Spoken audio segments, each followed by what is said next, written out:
names that were tricky. Oh, I heard there were some tough ones. There were plenty of Joe Smiths, but there were also some ones I'm like, I'm not sure what letter to put the emphasis on in this one. Wait a minute. This guy's name is 17 letters long, and there's no vowels. Yeah, and there's a Inye over a K. I've never seen that one before. I don't get this.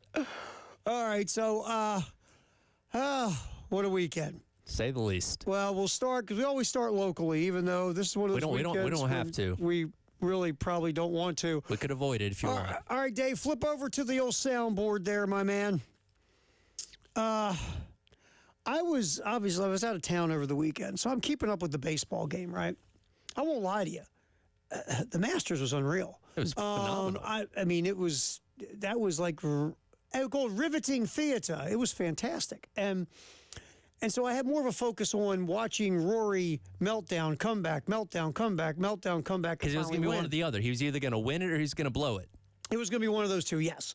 And so, I'm watching the score of the baseball game with South Carolina, Texas A&M. I see 12-2. I'm like, oh, all right, well, I got this one in the bag. Then I check it again. It's 12-3. I'm like, well, yeah, okay, it's still fine. Okay, now you have to play the last two innings. Okay, sure. Who cares? Then I go back, it's 12-5, and I'm like, well, surely they can't blow a 7-run lead in the last two innings. Don't doubt them. Never, ever, ever underestimate the power of the struggle, right? I'm telling you, man. I mean, 2 grand slams in the 9th inning. You and I were talking about this. You and I are both baseball dorks. Yeah. I've never seen that in my life. I think, I didn't catch this on the broadcast, but I think Wes said in the past 30 years, it's only happened 3 times in D1 baseball. And I'm surprised it's happened that much. By the same team? No, just in general. Oh, just in general. Just in general. Like, yeah.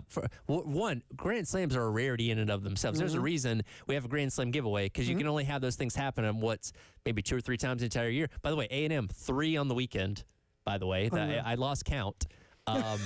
Unreal. And again, you give up the first one, right? Now it's 12-11. Okay.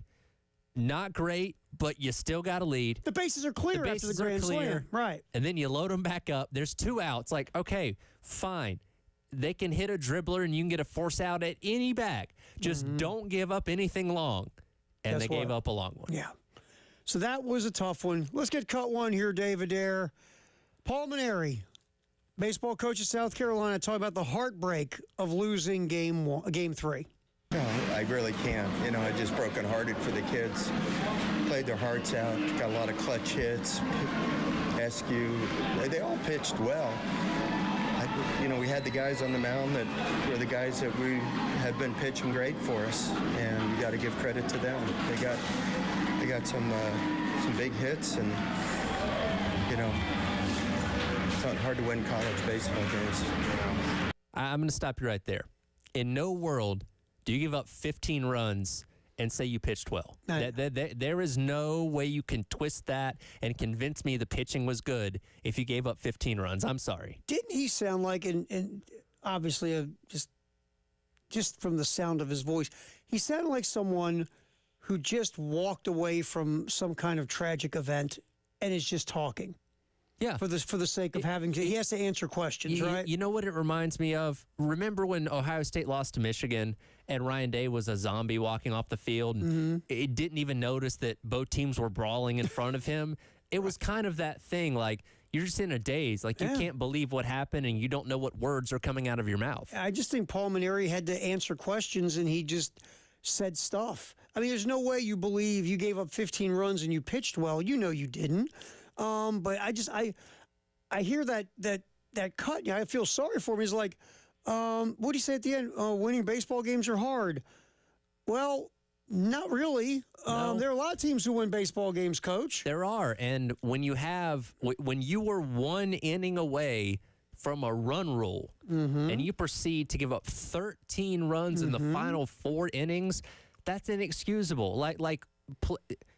To be in this conference, which is tough, and nobody's denying that, and maybe it's a little bit tougher than Maneri thought it was going to be, but that kind of performance is inexcusable. That should never, ever happen. Ever. No, you can't lose that lead. And then you throw in game 1 where you had your opportunities to win game 1 and you lost game 1. You could have won this series. Instead, you got swept. And there are look, there's still we're barely halfway through the SEC schedule. You're dead at halfway through it, right? But here's the thing: who thinks this is getting better? Nobody, because there's nothing showing you it's going to. No, and it's the idea of we know Paul Mainieri has been a high-level baseball coach. We know his teams get better as the season goes along, and that all might still happen. But right now, as we sit here on April 14th, day before payday, April 14th, no one has any confidence this is going to get any better. No. And so there are questions that need to be answered that I almost feel like we need to start investigating the questions that need answered, because what are we going to do, just continue to Groundhog Day this thing? We shouldn't. It's gotten to the point, and look, I understand why everybody was ready to run Coach Kingston out of town, but you would have taken the teams from the past 2 years in a heartbeat over what this one is. Absolutely. Because at least they made the postseason. Yeah. This one's not going to. No, and that's the thing. You upgraded in the dugout by record.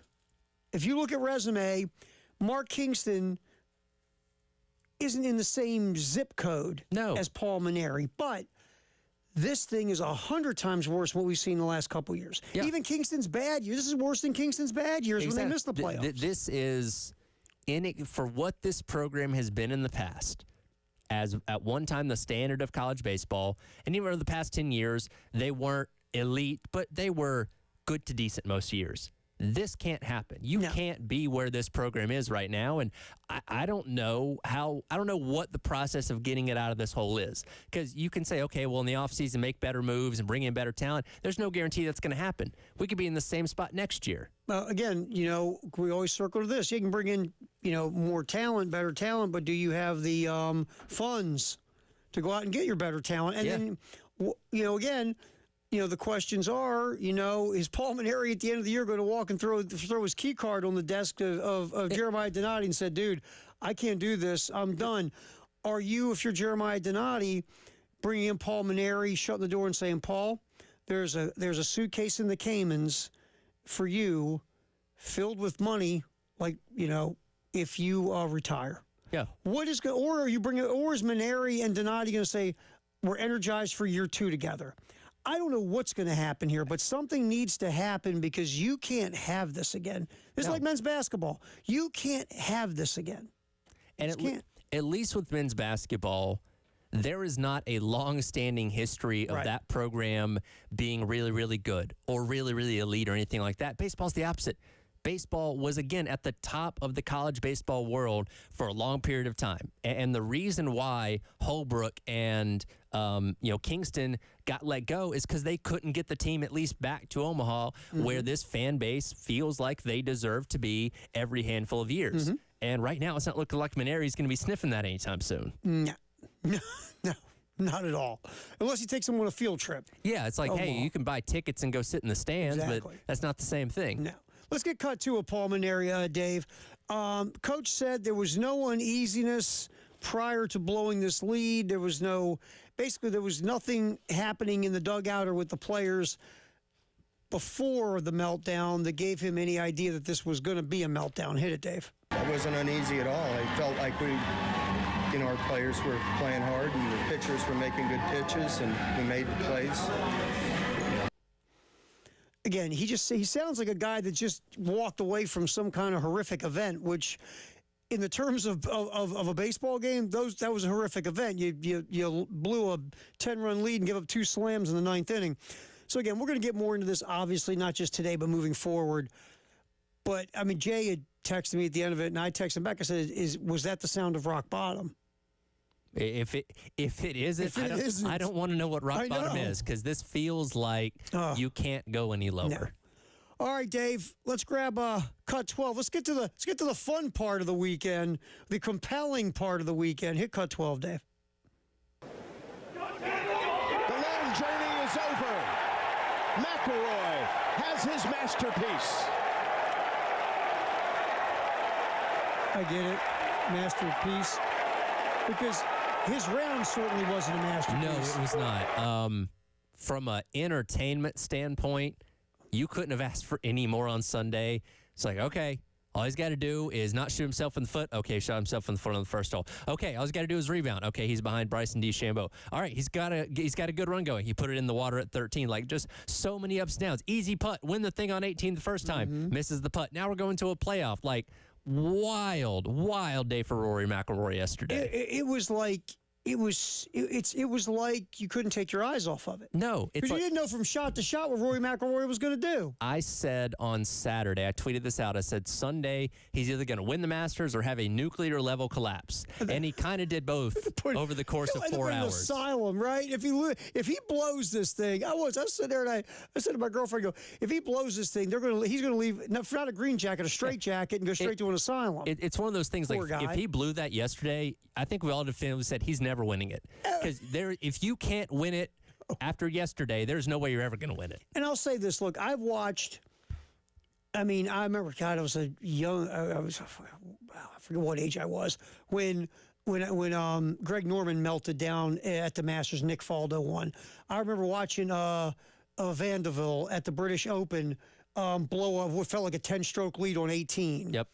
I saw Tiger Woods fight for his life, not against like the Mickelsons or those guys, but the Chris DeMarcos and the Rocco Mediates. It's a lot of pressure. But I'm going to tell you, I don't know if I've ever seen a Rory coaster, a roller coaster like yesterday with a guy who you got a lead, you tee it up on one, and what do you do on the first hole? You double bogey. Yeah, I mean... 4 over the course of the weekend. Yeah, you don't... I mean, no one's ever won a major double... No one's ever won the Masters double bogey. Which makes sense. Yeah. That makes total sense. Think about it for a minute. You just gave away, 8 strokes? Yeah. That you shouldn't win if that happens.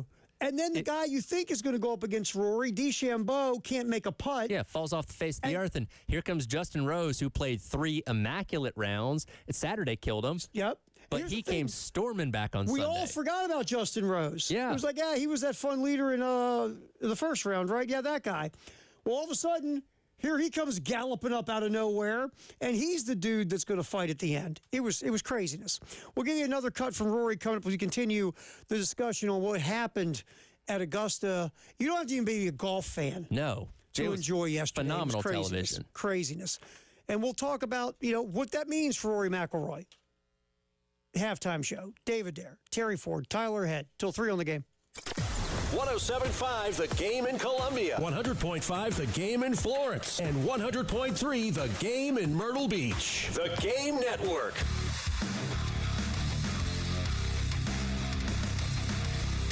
Everybody loves streaming till you have to pay for it. Just download the 107.5 The Game app and stream us for free.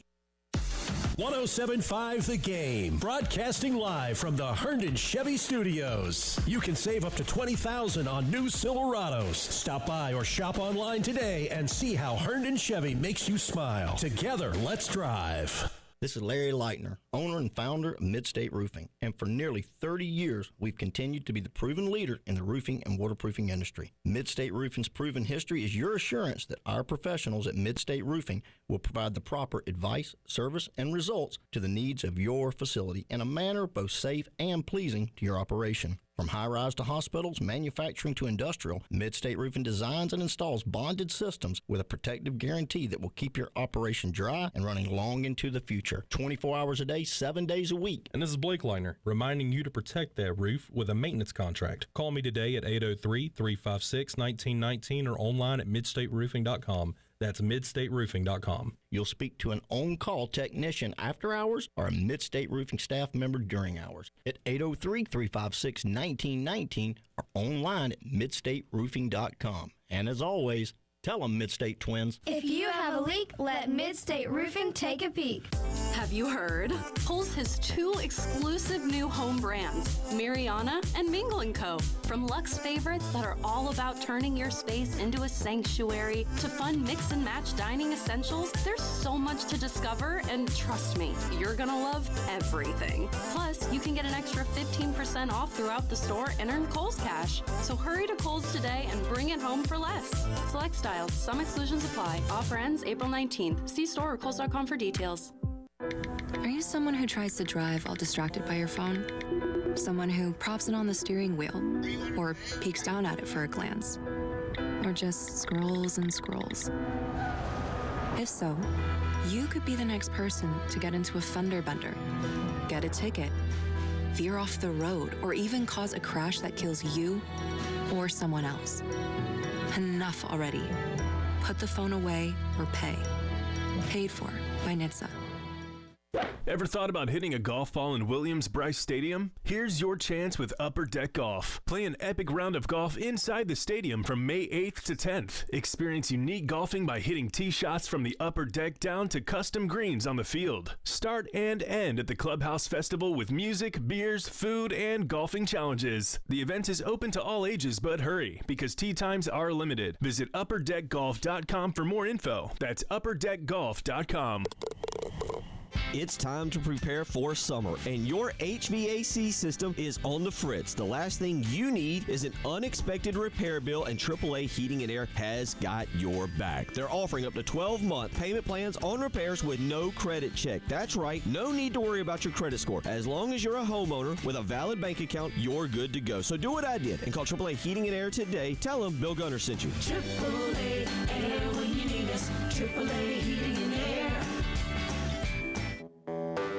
When you're hiring, have you ever felt like you're missing out on meeting truly great candidates for your roles?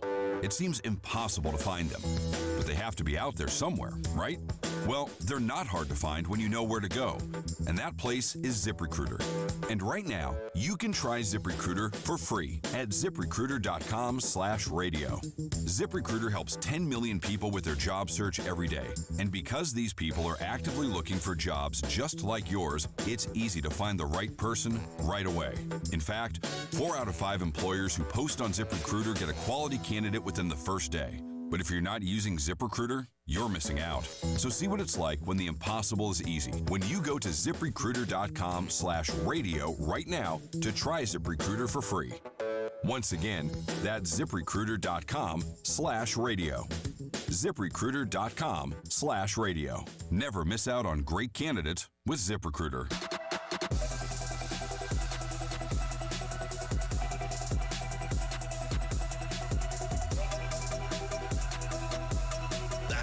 Show with Terry Ford and Tyler Head on the Game Network and on the 107.5 The Game app.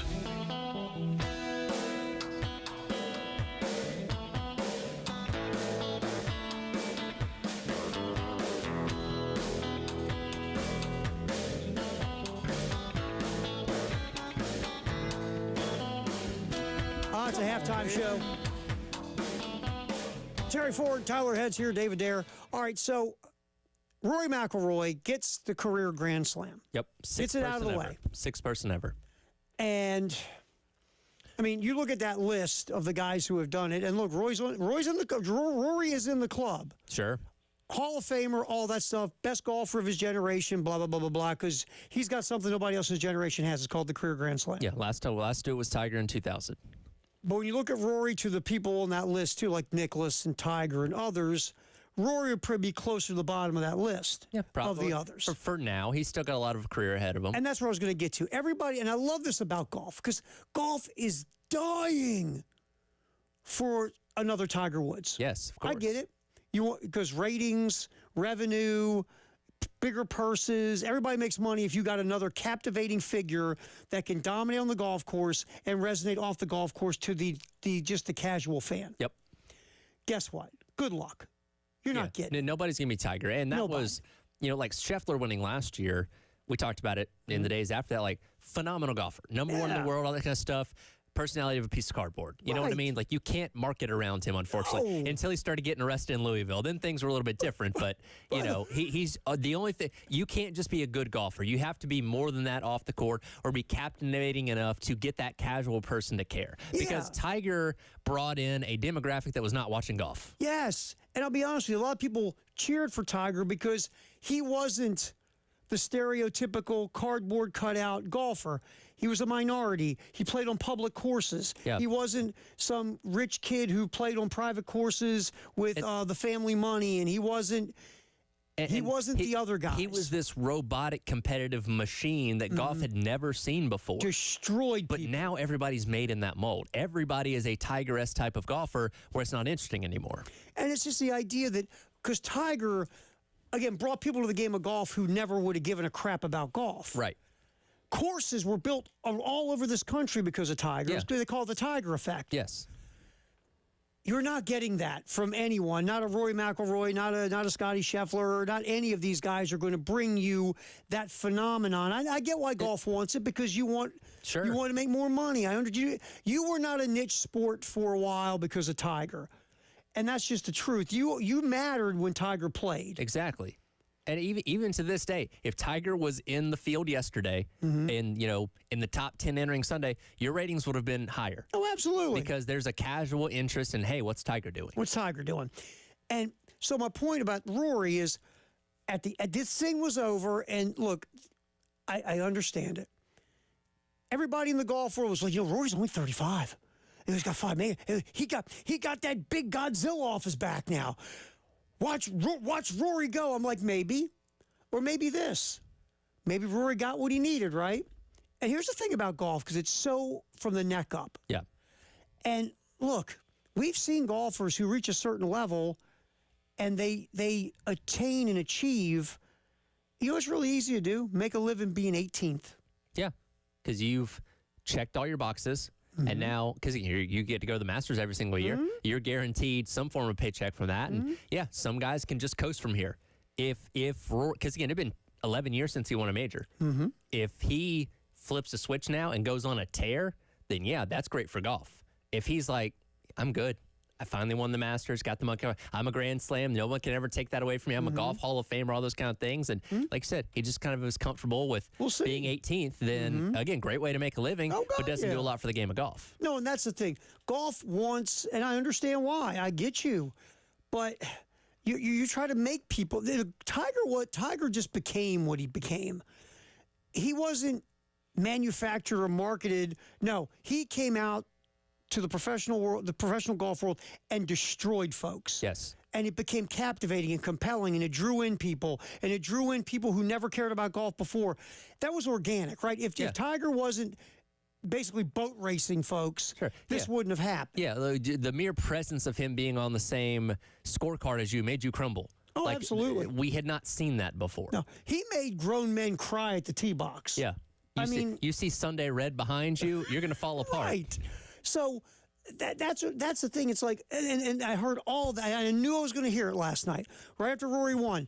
Hey, you know what? He got rid of this thing now. This thing's been holding him back, and he's only 35. Sky's the limit. And maybe you're right, golf. Yeah, maybe you are. We can't definitively say that right now. But you can't say it. You don't know how he's going to react to now getting this. He might bow up and go win more majors and become a guy that we talk about later in the conversation of great golfers of all time. Or he might go like this. I think my work here is done. Yeah. We just don't know. Let's get one more cut from Rory real quick, Dave. Let's get cut 13. This was after winning and discussing his family. Love you too. And last but certainly not least, over to my left, my family, my team.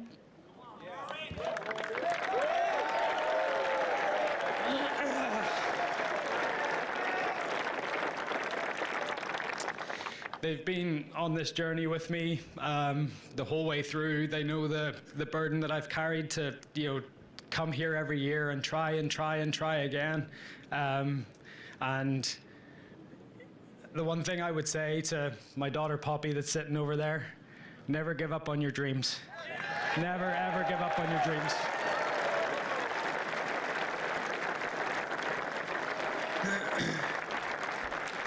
Keep coming back, keep working hard, and if you put your mind to it, you can do anything. I love you. I love you too, Rory. Got emotional. Appreciate it. Thank you, buddy. We hardly know each other. And again, I'll give Rory McIlroy credit. When he gagged it on 18, I thought Justin Rose was going to win. Thought that was it. I thought it was over. I really did. Poppy maybe could have made that putt, considering what she did on Wednesday. I know. So I'm going to give McIlroy credit for getting it together. Yeah. Especially with that. Think about the history, Tyler. You haven't won a major in 11 years, right? Right. This tournament is the one that's going to put you in the history books.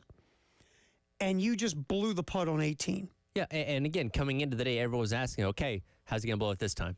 What's going to go wrong where he once again is going to be banging his head on the wall saying, I shouldn't have done that after the Masters? And he almost did, but to his credit, from that last hole in regulation to the first hole of the playoff, which, by the way, was the same hole, if my memory serves me, he got it together and said, you know what? I can't do anything about what I just did, but I can't let it affect the next shot and the next shot and the next shot.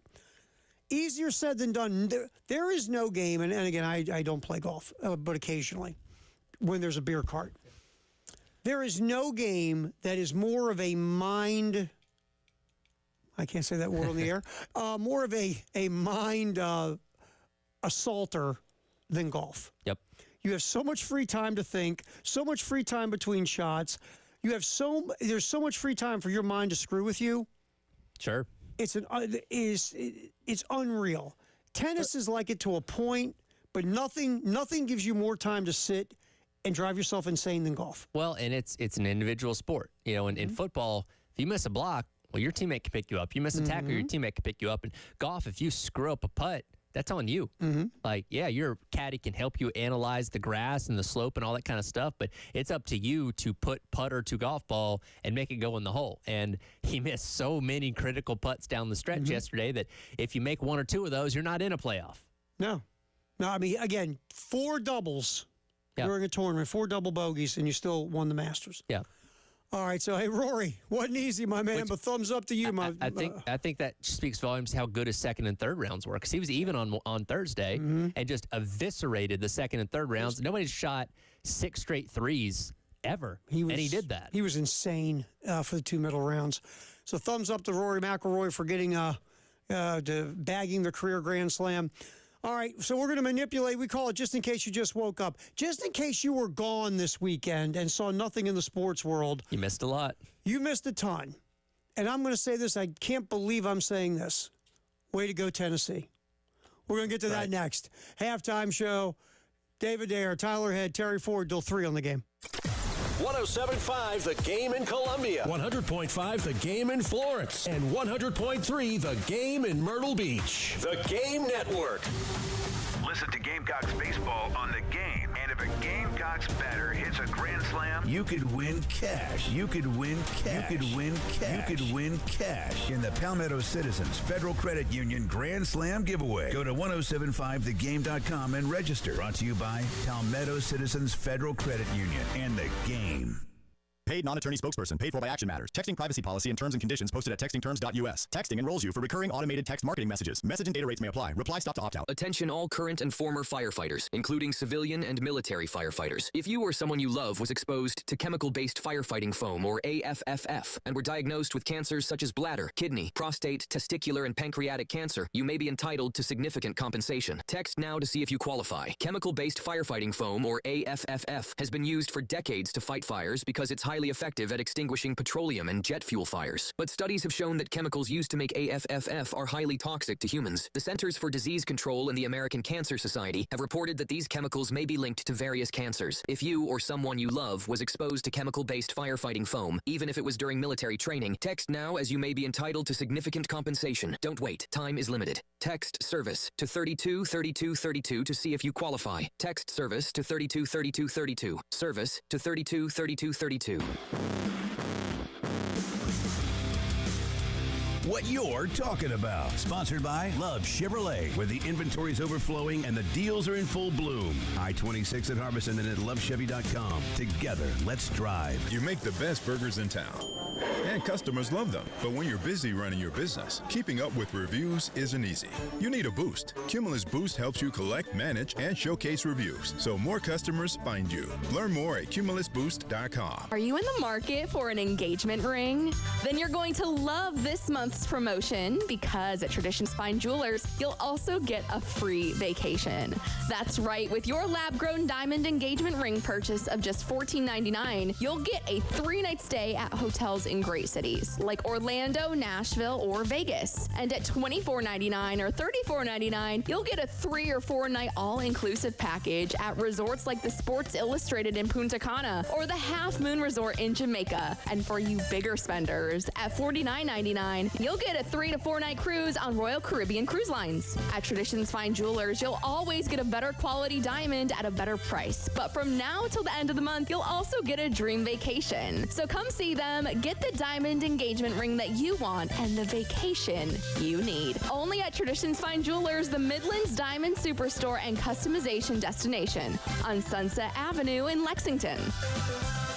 Hey, Tone, can we talk? What now, Calm? Can't you see I'm trying to eat here? Look, those guys you hired to paint the house last year, the paint's chipping so bad, there's more paint on the lawn than on the house. I'm embarrassed to have friends over, and people are talking, Tony. Those guys owed me a favor. It was cheap. Cheap is what the house looks like. I want Rhino Shield to come and coat the house. Capiche? It's just spend with you. I work hard, you know? Listen, I did the research. Rhino Shield comes with a 25-year warranty, so we'll never have to talk about this again.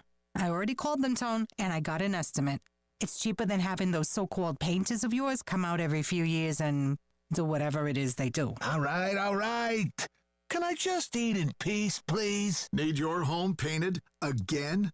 Call Rhino Shield now, and you can just forget about it. Visit RhinoShieldCarolina.com. That's RhinoShieldCarolina.com. And you'll never have to paint your home again. Powered by Integrated Media. The Game TV. Sponsored by Shepherd's Glass. For auto, home, and commercial glass. ShepherdsGlass.com. In Chapin and West Columbia. The Game TV. Sponsored by Shepherd's Glass. Shepherd's Glass. It's part sports. We have football on the brain. Part pop culture. Dennis Leary. True or false? You refuse to wear a glove with Mickey Mantle's signature on it for the movie The Sandlot. The Red Sox blood, the Brewers blood, they run deep. Add in the best celebrity interviews. Robert De Niro here on The Rich Eisen Show. How are you, sir? Just got over a 24-hour virus. The antidote is to appear on The Rich Eisen Show. There you go. I would have done it earlier. And you've got The Rich Eisen Show podcast. There is a medicinal quality to appearing on this program. Follow and listen on your favorite platform.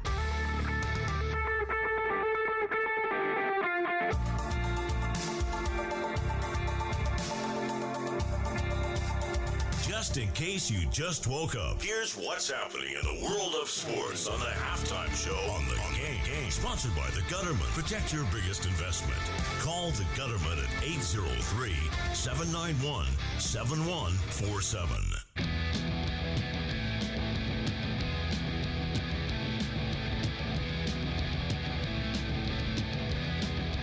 I am very uncomfortable with the fact that I am on the side of the Tennessee Volunteers.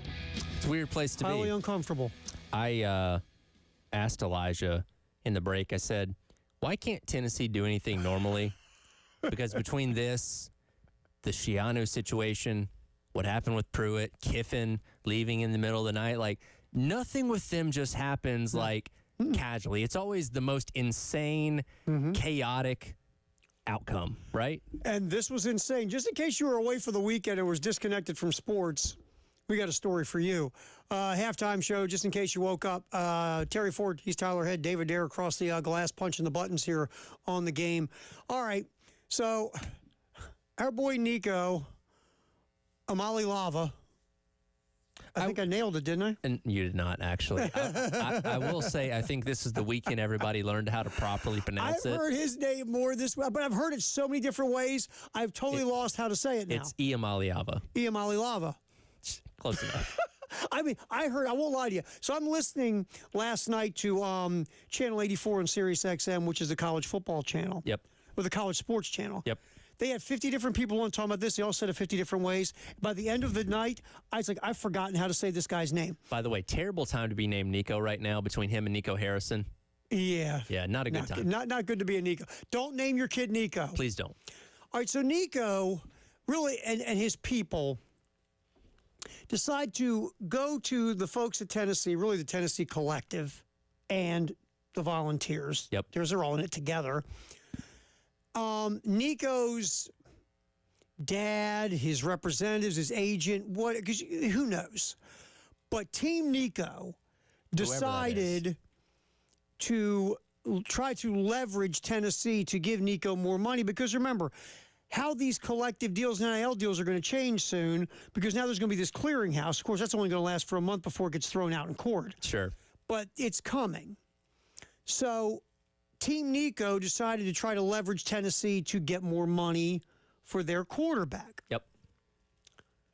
Now, there's a very basic premise to me before we get to anything else.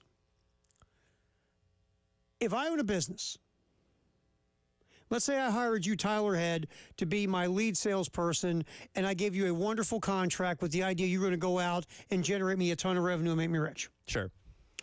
And I give you a multi-year deal, however it's set up, whatever. It's some kind of agreement, right? Yep. You have an okay year. You're not great. You're not terrible. You're all right. There's some good days, some bad days. Sure. You didn't kill it the way I was hoping, but you weren't a dumpster fire. You're okay. I have hope you're going to develop in year 2 and 3. Right. And then you come to me after year 1 where you were or like my kid would say meh, middle, mid. And you say to me, I want more money. Or I'm walking. Don't let the door hit you on the way? Say, door's over there. Have fun. What was leave your name tag on the desk. Right. What was that saying I had an uncle? Don't let the door hit you or the good Lord split you. Exactly. It's like, okay, see ya. Fine, bye. I'm not giving you what? Give you more money to be mid? Yeah, no, thank you. You know why? Because I don't have leverage. Because Right. I can't point and say, well, I was your top salesperson this past year. I did this. I exceeded your expectations in some category because I didn't. And therefore, you're like, well, go try and find something better somewhere else. Be my guest. See ya. Go have somebody, off of the performance you just did for me this last year, go have somebody give you the outrageous amount of money you just asked me to raise your salary to. Because, look, the one thing no one's saying, or very few are saying, and I haven't heard anybody actually spew this out loud, because, again, I applaud Tennessee for what they did, and we'll get to that in a minute. But let's be fair. If our boy Nico led the SEC in quarterback rating and threw for 300 yards and 2 touchdowns in a loss to Ohio State and Columbus, guess who's getting more money? Him.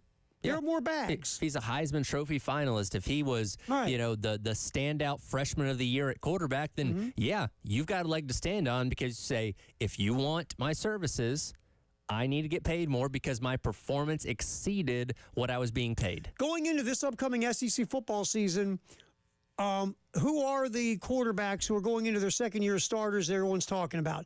DJ Lagway and Lenore Sellers. Who's talking about Nico? Nobody. Because he got worse as the season went along. Because everybody talked about him being underwhelming, especially in SEC play. So let's circle back to, okay, so you're going to come into my office as a me, and you want more money. Because here's the leverage play. You see the other 2 salesmen you got, dude? Mm-hmm. What are you going to do? Yeah. You're not going to pay me, and you're going to let those 2 guys go sell for you? Yeah. Seriously? Well, there's the thing, is they're only maybe a little bit farther behind you, but not by much. And guess what I get to pay them? I pay them less combined than I'm paying you. Exactly. So I love what Tennessee did. Because the other part of this, if you're Josh Heupel and Tennessee, you can't cave into this mid. Because you cave into him, guess what's going to be at your door? Everybody else. Everybody else. Because you're also sending the message that you don't control the program. No. If you're letting a subpar quarterback strong on you for whatever number amount he wants, then you don't have control. No. You had to put your foot down at some point. And as we learned, when you no-show practice, which and this is according to reports, I love this. Nico's representation is completely screwing him over. Apparently, they told him to skip practice on Friday because of all the buzz around him. He was trending on social media for the past 24 hours, and because of that, hey, why don't you sit this one out? Led him astray once again. Ready? Even worse. Even worse advice. Because at least if he shows up for practice, plays the spring game, he's probably not going to get his $4 million, but you can continue to have conversations. Yes. But when you should completely ghost the team, they're like, screw this, you're gone. And your teammates also are going to go, screw you, see you, bye. Yeah. Because in professional sports, everyone says this, I don't speak about a man's money. Yeah. And they're not guaranteed deals in the NFL. You go get what you can get it. And there's a holdout, but the holdout processes are, these are times of the year you're going to hold out.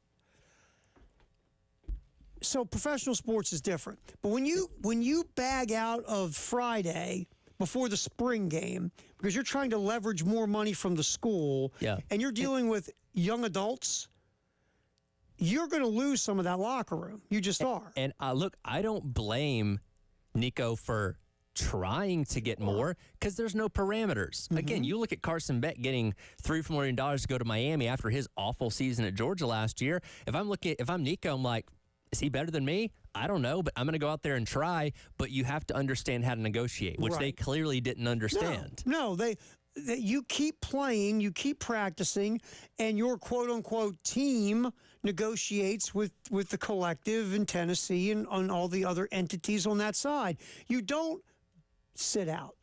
You just don't.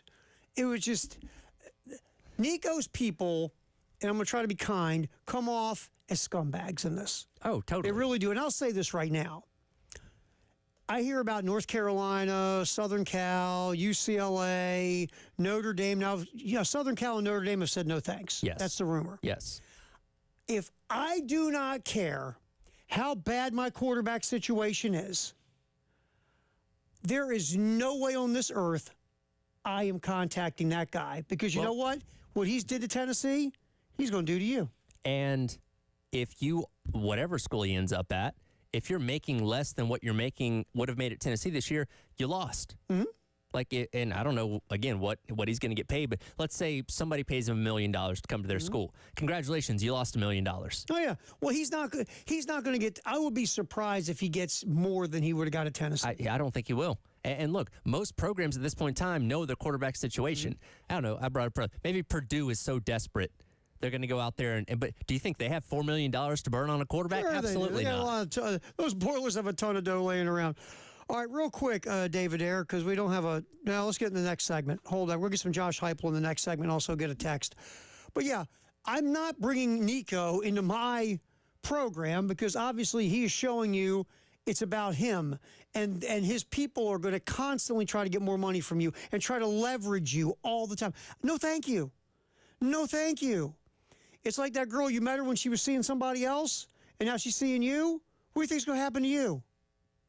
Yeah, I know. Come on. Please, stop it.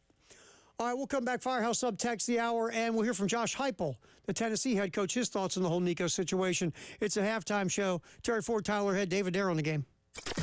107.5 The Game in Columbia, 100.5 The Game in Florence, and 100.3 The Game in Myrtle Beach. The Game Network, powered by Integrated Media. The Game TV, sponsored by Shepherd's Glass. For auto, home, and commercial glass, shepherdsglass.com. In Chapin and West Columbia, The Game TV, sponsored by Shepherd's Glass. Shepherd's Glass. This is Maggie Gray with a Sports Minute paid for by NHTSA. Put the phone away or pay. Nico Amaliava is looking for a new team. The former Tennessee Volunteers quarterback reportedly asked for more money. The team balked, and now he's jumping into the transfer portal. To me, this is what comes with a free market. The player can ask for more money, and the team has every right to say no thanks. I'm Maggie Gray.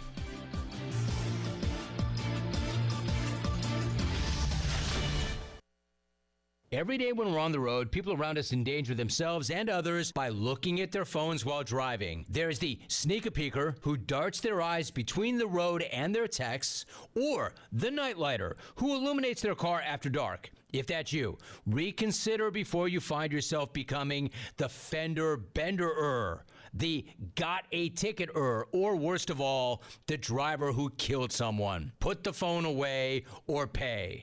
Paid for by NHTSA. This is the story of the one.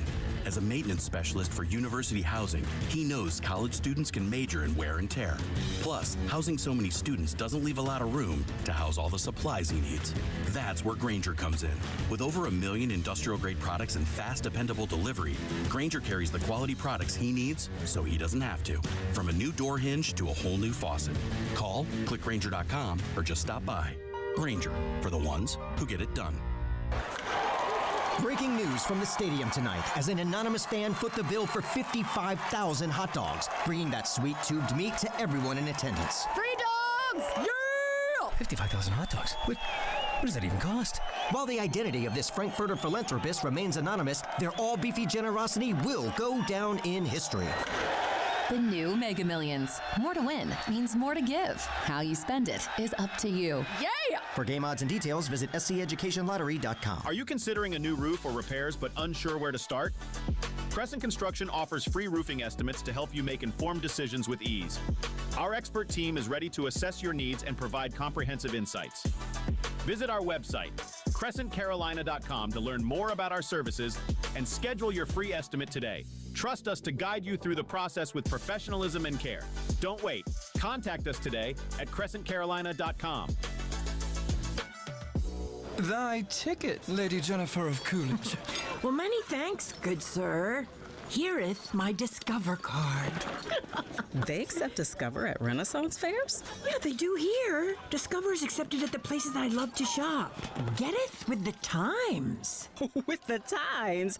You're playing the lute. Yeah, and it sounds pretty good, right? Discover is accepted at 99% of places that take credit cards nationwide, based on the February 2024 Nielsen report. At Rocket, we believe everyone deserves their shot at the American dream. So if you're feeling locked out of home ownership, we're here to give you back the keys. We're opening doors, breaking down walls, and doing everything we can to turn renters into owners. And we're not going to stop until we help everyone home. To find out more, visit rocket.com. Rocket, own the dream. Now, on the halftime show, it's time for our Firehouse Subs Text of the Hour on the Game Network and on the 107.5 The Game app.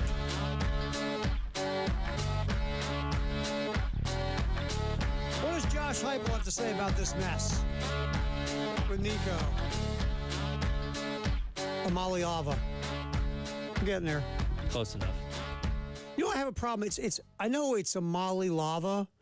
Amaliava. Yeah, but I just can't get it. I just can't get it. We got there on the old Firehouse Sub text line 803-446-100. Let's see here. Nameless Texter says, argument doesn't affect the situation. Nico wasn't mid, and they just made the playoffs, played well, but it's hard to put up big numbers when your team runs the ball 60% of the time, 26th highest rated passer in Power 5 regardless.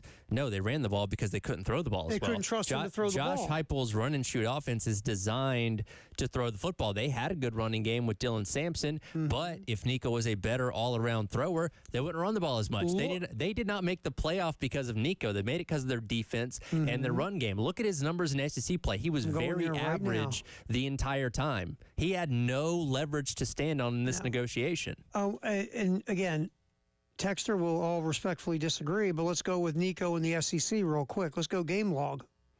I'll grab this right now. Nico, we'll go to the college football playoff game. Nico threw for 104 yards, was 14 of 31. Awful. Nico, let's see, 8 of 13 against Mississippi State in a win because they ran the ball. He only threw it 13 times. He only threw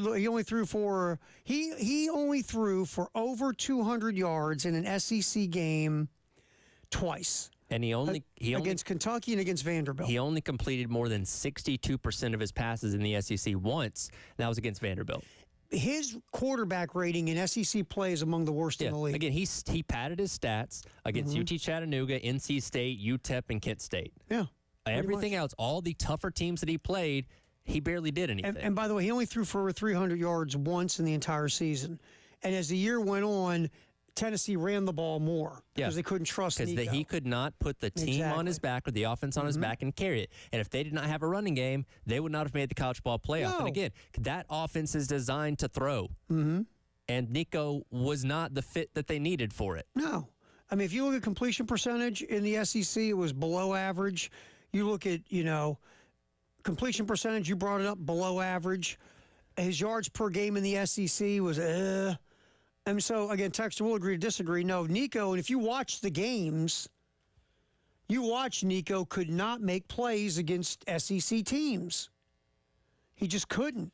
And so the trust factor dropped more and more for Josh Heupel. Look, the Florida game, Tennessee won in overtime. Wasn't for Nico. Nico went 16 of 26, only threw for $169 and threw a pick. And And we know about the Arkansas game, right? We need to go back to the Arkansas game, that debacle. He was in that game, by the way, 17 of 29, 158. I mean, the Oklahoma game, everybody was so focused on how bad Oklahoma was. Nico didn't tear it up in the Oklahoma game. He was okay. That's a problem. He was mid, okay, not terrible, and then you want to go ask for more money. That's not the way life works. I get you're trying to leverage all the money you can, but you had no leverage. Yeah, and look, if he was good enough and worth keeping, Tennessee would have fought to keep him. They would have found a way to get somewhere in the neighborhood of the money that he was asking for, but he wasn't worth it. Right. I mean, to the point of Tennessee didn't think he was worth it. Think about that for a minute. Forget what you and I think, right? Tennessee didn't think he was worth it. Let's grab a cut here real quick, Dave. Josh Heupel on the Nico situation. Cut 5, my friend. Today's landscape of college football is different than what it has been.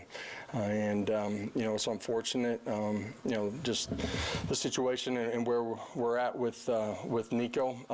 I want to thank him for everything that he's done since he's gotten here. That's as a recruit to who he was as a player and how he competed inside of the building. So a great appreciation for that side of it. Obviously, we're moving forward as a program without him. I said it to the guys today. There's no one that's bigger than the Power T, and that includes me. And they hear me say that a lot inside of that team room. This program has been around for a long time, with a lot of great coaches, a lot of great players that came before that laid the cornerstone pieces, the legacy, the tradition that is Tennessee football. It's going to be around a long time after I'm done and after they're gone.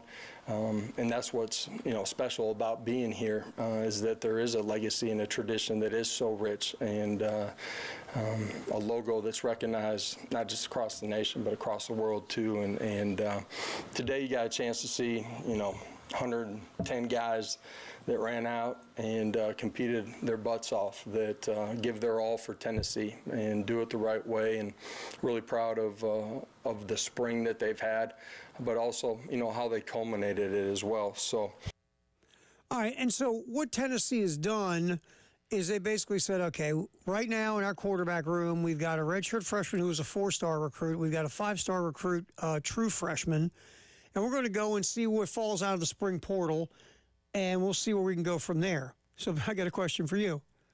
How much tampering is going on right now? A lot. At Tennessee? Probably a lot. To find a quarterback? Yeah, because if nothing else, they need depth. Because they got 2 scholarship quarterbacks right now. And by the way, their NIL has some dough, and they're not paying Nico anymore. They got some extra funds. They got some extra money. So we'll see what Tennessee ends up getting out of the transfer portal in the spring. That'll be the next thing to keep an eyeball on. Where does Nico land? Again, I'm not taking him because I don't want to put up with his entourage and his team Nico and his dad and his agent and his handlers, and I don't want all that mess.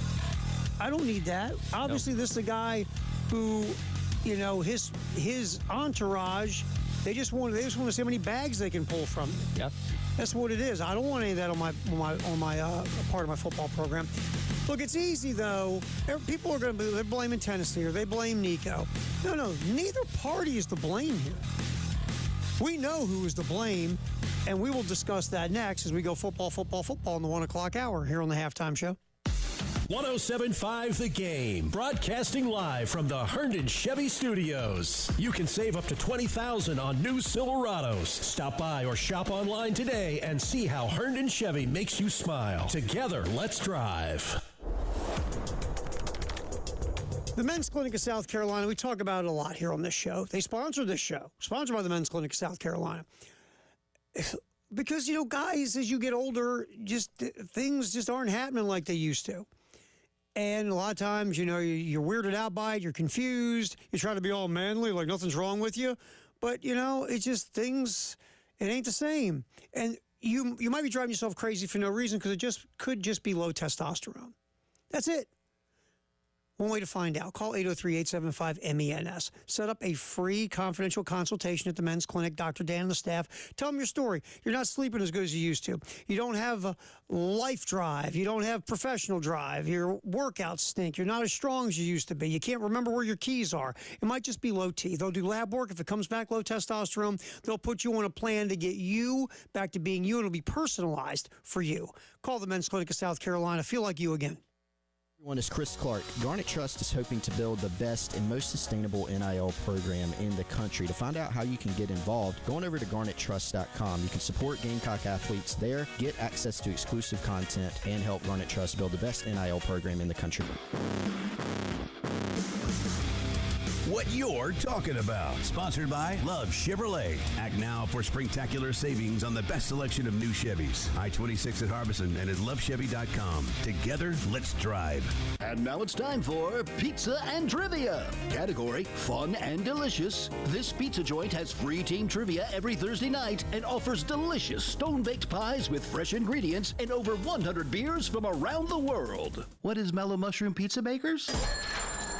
Correct! Trivia buffs of all ages can compete for Mellow Cash and swag and enjoy delicious food and drink specials at the Mellow Mushroom. Every Thursday night at 7 in the Vista and at 6:30 on Sunset in Lexington. I can't sleep. What is it now? It's the company. It's chaos. What's chaos now? The numbers, the expenses, the books. What if we get audited? No one's gonna audit you at 3 a.m. Go to sleep. I can't sleep. You could if you used Ramp. Who said that? I don't care because they're right. Go to sleep and sign up for Ramp in the morning, Jerry. Ramp is the corporate card that handles all your tedious financial operations automatically, integrates directly with your ERP, and gives you complete control over every transaction. Ramp gives you everything you need for bulletproof books and a better night's sleep. Wow, that is exactly what my company needs. Yes, and exactly what I also need. Go to sleep, Jerry. Upgrade to Ramp for free today and get $250 at ramp.com/radio. Ramp.com/radio. That's ramp.com/radio. Cards issued by Sutton Bank, members of FDIC. Terms and conditions apply. Columbia. Josh loves the spring, but he hates to paint, so he called Rhino Shield. We have a cedar-sided home at the end of the woods, painted like 1980s beige. We wanted something that was more of a mid-century and modern look. We were driving around and we saw a sign in somebody's yard that said Rhino Shield. It's not paint. It's not paint. It's better. We gave Rhino Shield a call, and they were fantastic with the arrangement on the schedule. The 25-year guarantee was important to us. This is our forever home, and we want to make sure that whatever we're doing is going to last a long time. Columbia, get the guaranteed protection of Rhino Shield now for 15% off the regular price. I'd say if you're thinking about Rhino Shield, just do it. It's been 2 years now, and it still looks like the day it went on. Here's owner Dan Hoey. This offer's limited, so call today at 833-RHINO-99 or visit rhinoshieldcarolina.com. Don't paint. Don't vinyl. Go Rhino. Don't paint. Don't vinyl. Go Rhino Shield. Never paint your house again. Rhino Shield. Your home for the Gamecocks. 107.5 The Game. WNKT Eastover, Columbia. A Cumulus media station.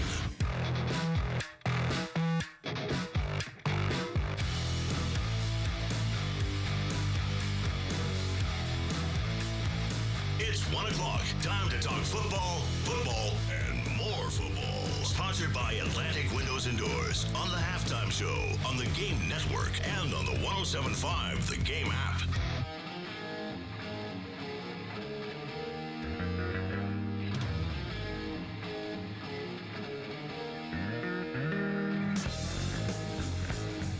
Halftime show. We roll nothing but football in the 1 o'clock hour. As we've been talking a ton about Nico at Tennessee, obviously. It's the biggest story in college football. We'll get to South Carolina, had a scrimmage over the weekend. Coordinators are talking today, correct? That is correct. So we'll have a lot of that sound. Tyler won't sleep. He'll just cut up a lot of coordinator sound. Yeah, well, here's the thing. As we get deeper into spring, I can decipher what's an actual answer and what's not. So there are some of these guys where I can omit about half of what they say because it doesn't tell me anything. Yeah. Like, I'm going for quality over quantity because I'm like, yeah, Sterling Lucas, or not Sterling Lucas, but Clayton White may talk for 10 minutes. Mm-hmm. Maybe 3 of that is actual insight. I love Clayton, but, you're right. I mean, you can go through 10, 12 minutes of coordinator conversation of any team, and you really walk away with a few minutes of stuff that's, you know what I mean? That's really like, yeah, got some meat to the bone, so to speak. The player stuff is even more extreme. Oh, yeah. And I give Shannon credit because they have condition these guys to say something without saying anything. Absolutely. So you hope they slip and give you some kind of nugget in there, but it doesn't always happen. No, unfortunately, it does not.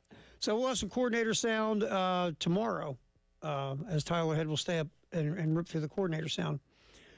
But they had a scrimmage. The offense, from what I guess Wes and Chris were talking about earlier, the offense was better than the week before. Am I correct? Yeah, that's what it sounds like. Again, it's a work in progress. You kind of expect the defense to be ahead of the offense. That's pretty normal. Right. You know, obviously you're working through figuring out your O-line. They did note that it seems that Sellers and Brady Hunt are building a good rapport, kind of similar to what you had with Sellers and Josh Simon last year. That's good. So, you know, again, you take it all with a grain of salt because, again, that information is coming from people inside of a closed scrimmage, so they're not going to tell you the bad. And, hey, if you get to come out to Willie Bree on Friday night, you get to see it yourself. Yeah, but we'll be doing that spring game here on 107.5 The Game in Columbia. We will have the game.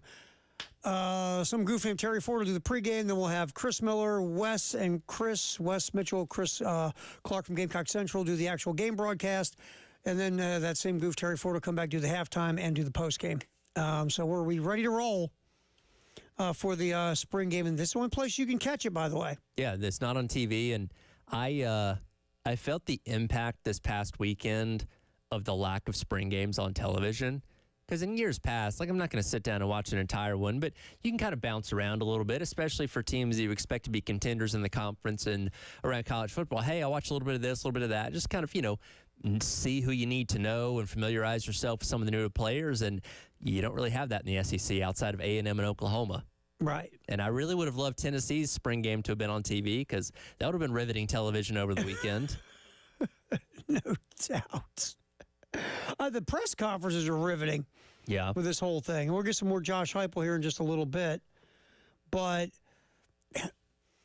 with South Carolina, again, we don't know what the format's going to be, how they're going to do it. We're hoping it's... Yeah, we haven't got... maybe tomorrow with Beamer we'll get kind of an answer on what exactly we're going to see because it seems that most of the programs in the country that are still having spring games have altered what it is to where it is kind of more of a practice type of thing, it seems like. Yeah, so we're going to see what South Carolina actually does, you know, regarding the spring game. But it's good they're having a spring game. That's what matters. Yeah, you get butts in the seats. Something you can't say for a lot of programs around the country. And, again, if you want to see it, you got to be there or listen to it here on the game because no replay or no live broadcast.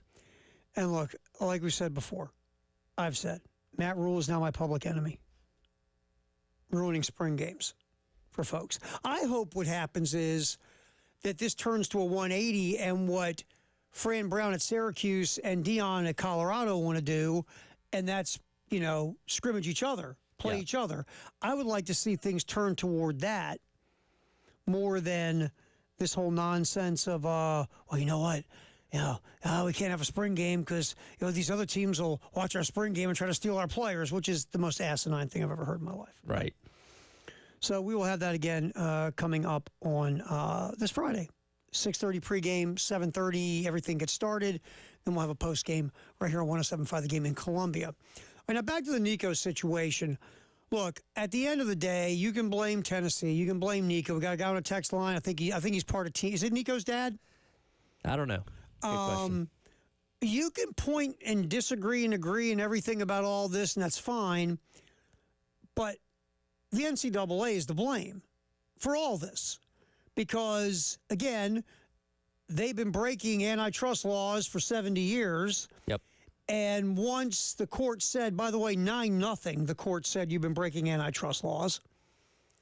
The NCAA, instead of trying to get ahead of this and figure out how you can make this thing work to where you can have guardrails and rules and regulations, sort of like every other league in the world, you've decided to continue down this road of chaos. And while everything's exploding and blowing up around you, you're standing at you know, on Capitol Hill begging for somebody to bail you out. Yeah, pretty much. That's your plan. Yep. Help us, please, Washington, D.C. You know, I'm not really a political guy. I think there's a lot more important things going on right now than what's going on with the NCAA. Yeah, it's not going to be the end-all, be-all, and even with revenue sharing, I mean, NIL is still going to exist. So these kind of things are still very possible. And I get it, there's going to be like a clearinghouse and all that kind of stuff until that gets taken to court and torn apart as well. Well, here's the thing, Reddy. Let's get to this point. All right, you're going to have rev share. You're capping rev share, right? Yep. Is that legal to cap the rev share? In the antitrust world? Probably not.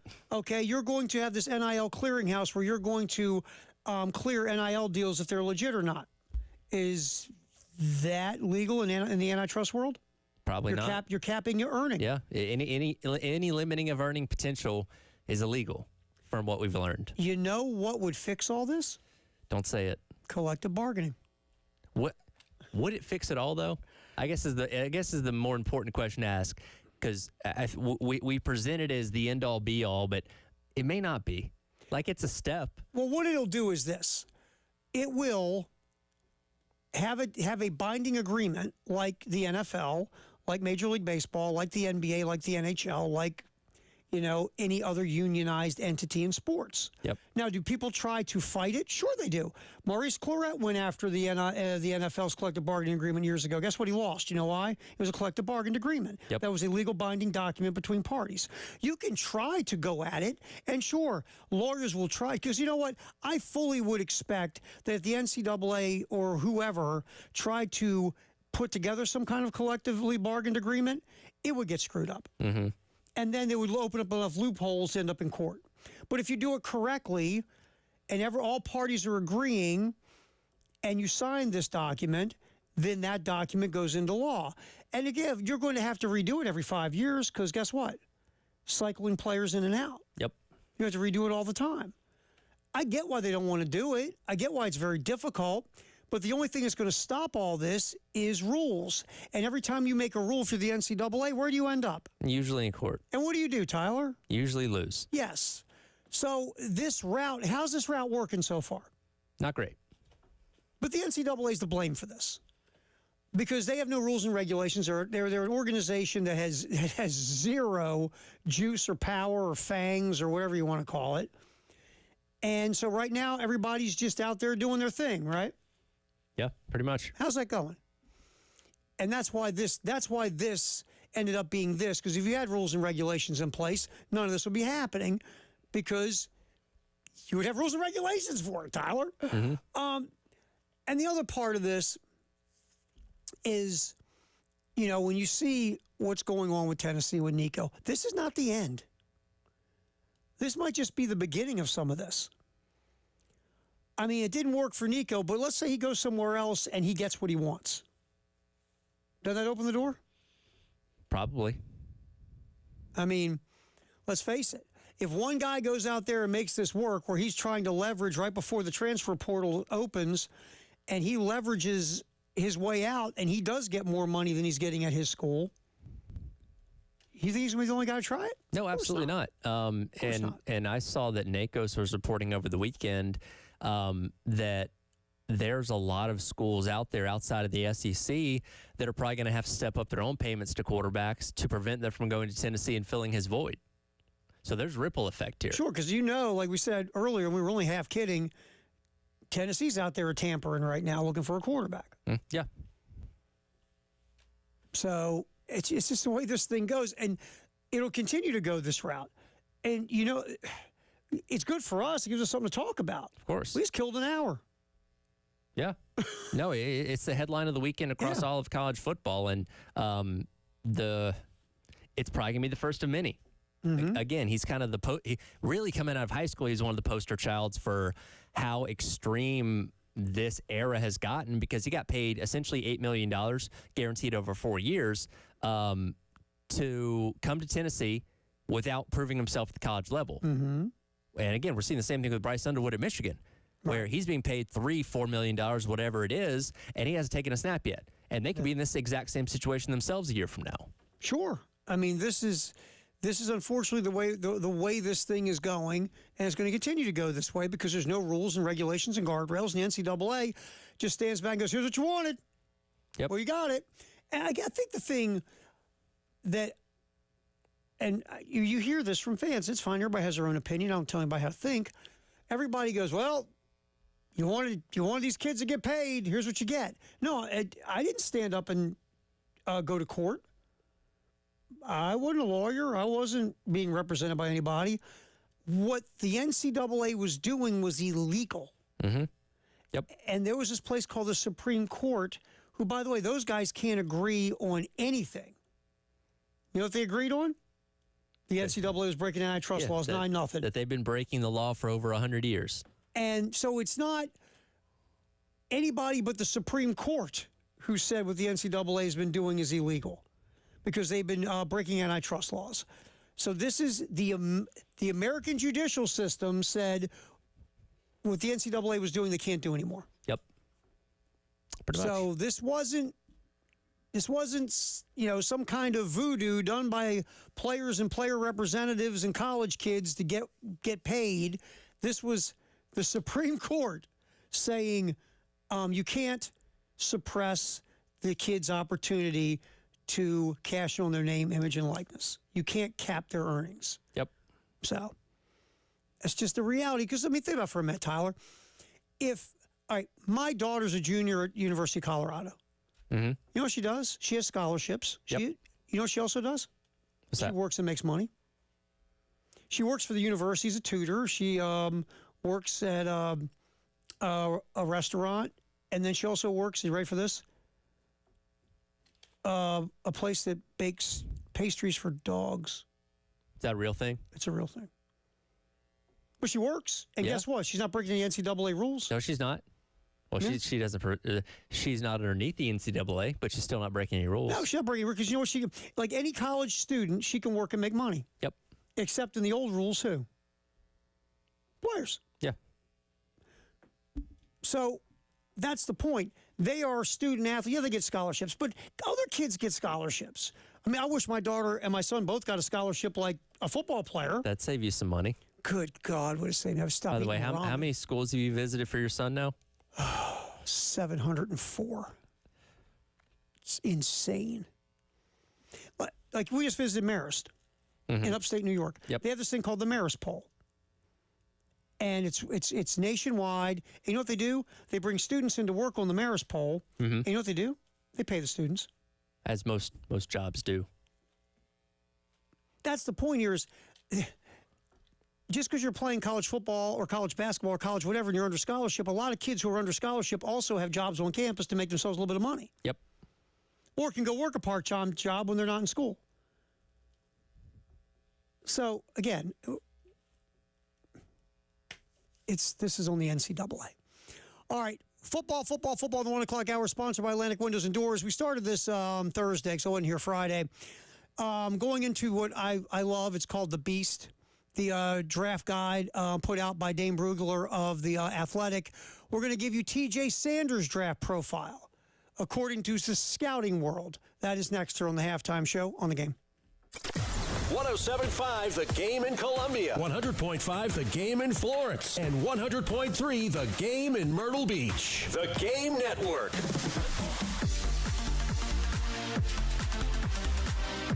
Hate paying for streaming? Well, the 107.5 The Game app is free. Yes, free. Just download the 107.5 The Game app. 107.5 The Game, broadcasting live from the Herndon Chevy Studios. You can save up to $20,000 on new Silverados. Stop by or shop online today and see how Herndon Chevy makes you smile. Together, let's drive. Powered by Integrated Media, The Game TV. Sponsored by Shepherd's Glass. For auto, home, and commercial glass, shepherdsglass.com. In Chapin and West Columbia, The Game TV. Sponsored by Shepherd's Glass. Shepherd's Glass. Breakfast comes in all shapes and sizes, but I have my favorites. I like mine bagged up, wrapped with love, and made to perfection. And no one does it better than McDonald's. With a 2 for $5 mix and match breakfast deal, I can take home 2 delicious sandwiches. Whether it's a sausage McMuffin with egg, the bacon, egg, and cheese biscuit, or a chicken McGriddles, there's a match made for me. However you like breakfast, there's a delicious choice waiting for you at Mickey D's. Ba-da-ba-ba-ba. Prices and participation may vary. Cannot be combined with any other offer or combo meal. Single item at regular price. It's Kubota Orange Days. From America's #1 selling compact tractor to zero-turn mowers and versatile RTVs, get your perfect match delivered to your door. Now through June 30th, get 0 down, 0% APR for 84 months or up to $3,000 off select compact tractors. See the details at KubotaOrangeDays.com. Stop by Pioneer Farm Equipment in Orangeburg, 1 mile off of I-26 exit 154B, or at PioneerFarmSC.com. ZipRecruiter is the place. ZipRecruiter is the place for talented teachers, savvy software developers, and master mixologists. ZipRecruiter is the place where you meet all these people and more. That's because ZipRecruiter is the place for job seekers who are looking for new opportunities. In fact, ZipRecruiter helps 10 million people with their job search every day, so you can find the right candidates right away. It's no wonder that ZipRecruiter is the place for skilled skydiving instructors, accomplished airbrush artists, and proficient pediatricians.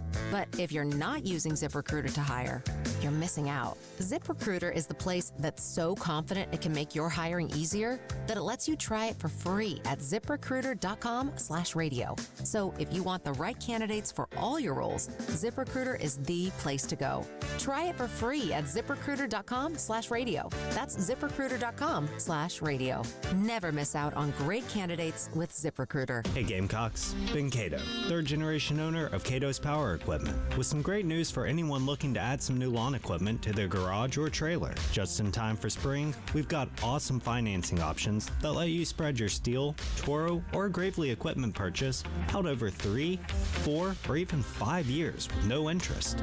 For any budget, any yard, Cato's Power Equipment has the best equipment around, with top-notch service to back it up. Come shop our huge selection of zero turns today. From the roar of the crowd to towels waving to the flashing lights, there's only one place to catch a Gamecock football game. And that's at Williams-Brice Stadium. So make your plans now to join us in our home for the 2025 football season. Visit thegamecockclub.com and secure your tickets today. Looking for a dealership that treats you like family? Come to Herndon Chevrolet, where we've been proudly serving Lexington and the Midlands for over 50 years. Whether you're shopping for a new or pre-owned vehicle or just need expert service, you'll find it all right here. Shop online anytime at HerndonChevy.com or stop by and see why Herndon Chevrolet makes you smile. Herndon Chevrolet, Herndon makes you wanna smile. Progressive Commercial Insurance can protect your small business with over 30 coverage options, an easy-to-use mobile app, personalized discounts, and more. Get a quote in as little as 6 minutes at ProgressiveCommercial.com. Discounts and coverage selections not available in all states or situations.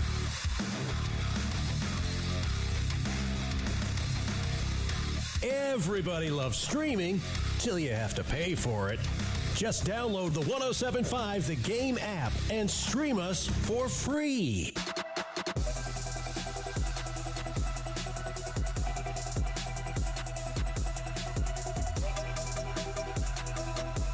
The Halftime Show with Terry Ford and Tyler Head on the Game Network and on the 107.5 The Game app.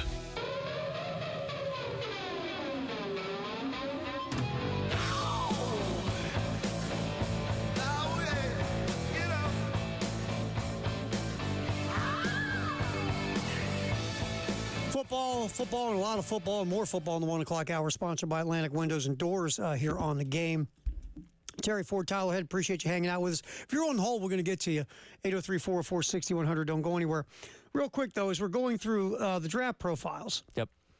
The South Carolina Gamecocks. And we start off, obviously, with guys who are going to go, we feel like, in the first 3 or 4 rounds. We did Nicky Manwari on Thursday. And Nick is looked at as a first-round pick, no worse than early second. But I feel like Nick will go in the first round before it's all said and done. We did his draft profile. TJ Sanders, it feels like, will be the second Gamecock off the board before it's all said and done. Mm-hmm. Now, if you look at, again, the beast for Dane Brugler's list from a scouting perspective of these players, TJ Sanders is a 9th-ranked interior defensive lineman in the draft, projected to go 2nd, 3rd round.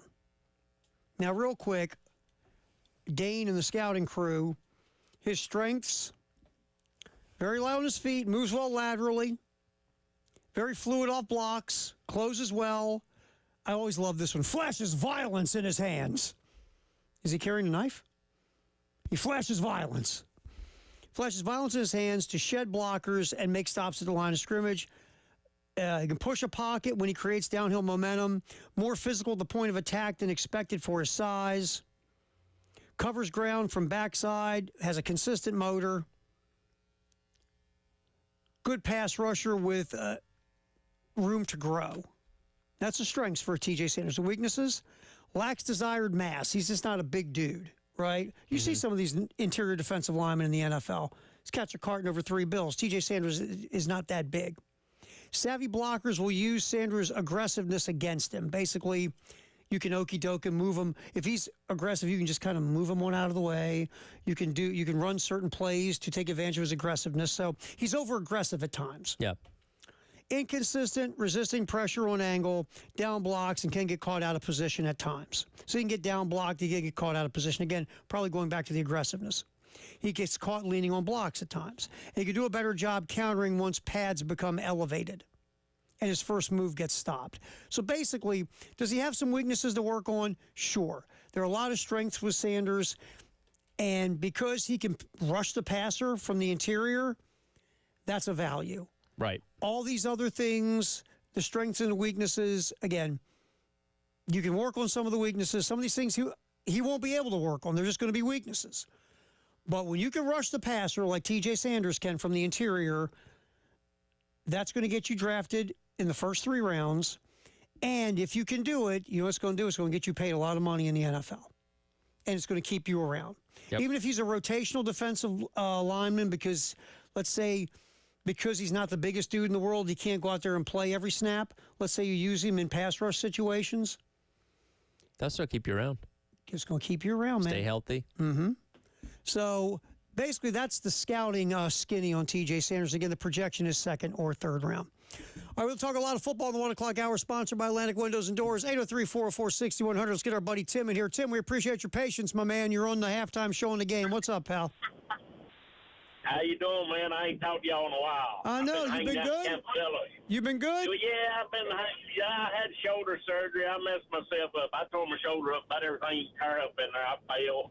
I'm too old to be doing what I do anyway. But anyway, what's up, my man? I got a couple of comments, so bear with me. I got several things to say.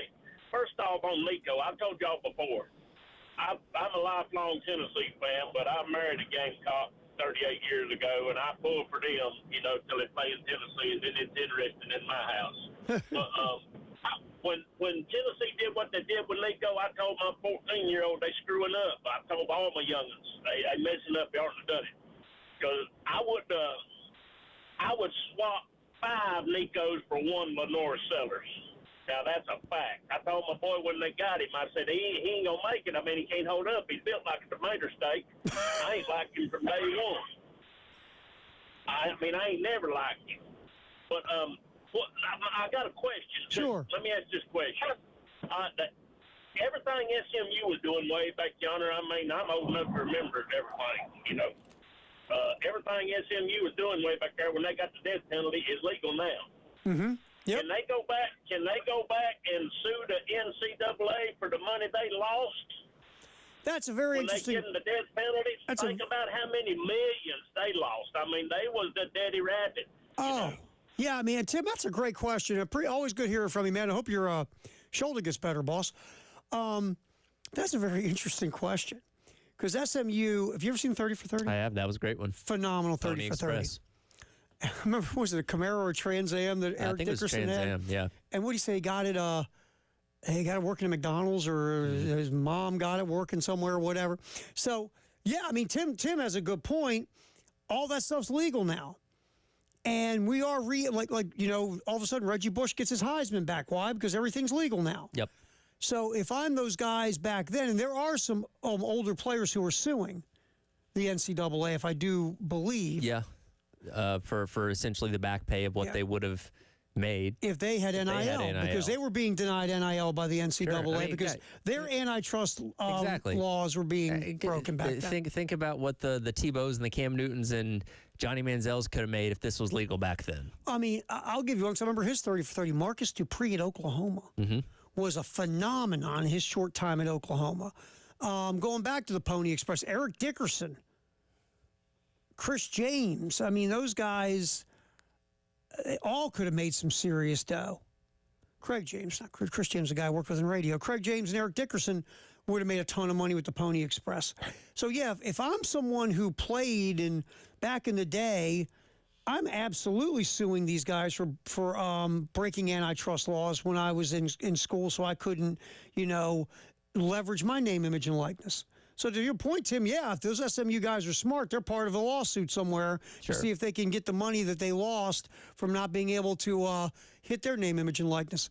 And it's interesting he brings up Nico and Lennar Sellers because, yeah, I mean, as the year went on, look, in the beginning of last year, all we heard about was Nico, right? Yeah, of course. Heard a ton about Nico last year in the beginning of the season.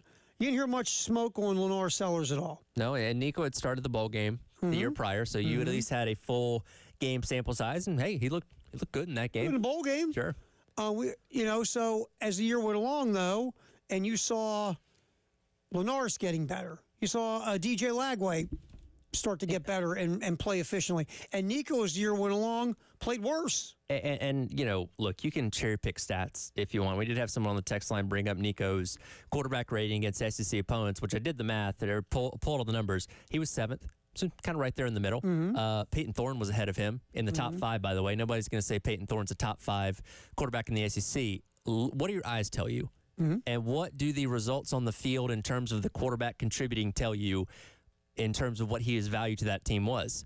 Yeah, was he the best quarterback on the roster? Yeah. But was he really making that big of a difference? He was not. Go back to when Hendon Hooker was the quarterback at Tennessee. Watch that offense. Electric. And yeah, if you want to say, okay, they had a couple of wide receivers who are pros, okay, fine. The receiving core at Tennessee wasn't a bunch of slappies last year.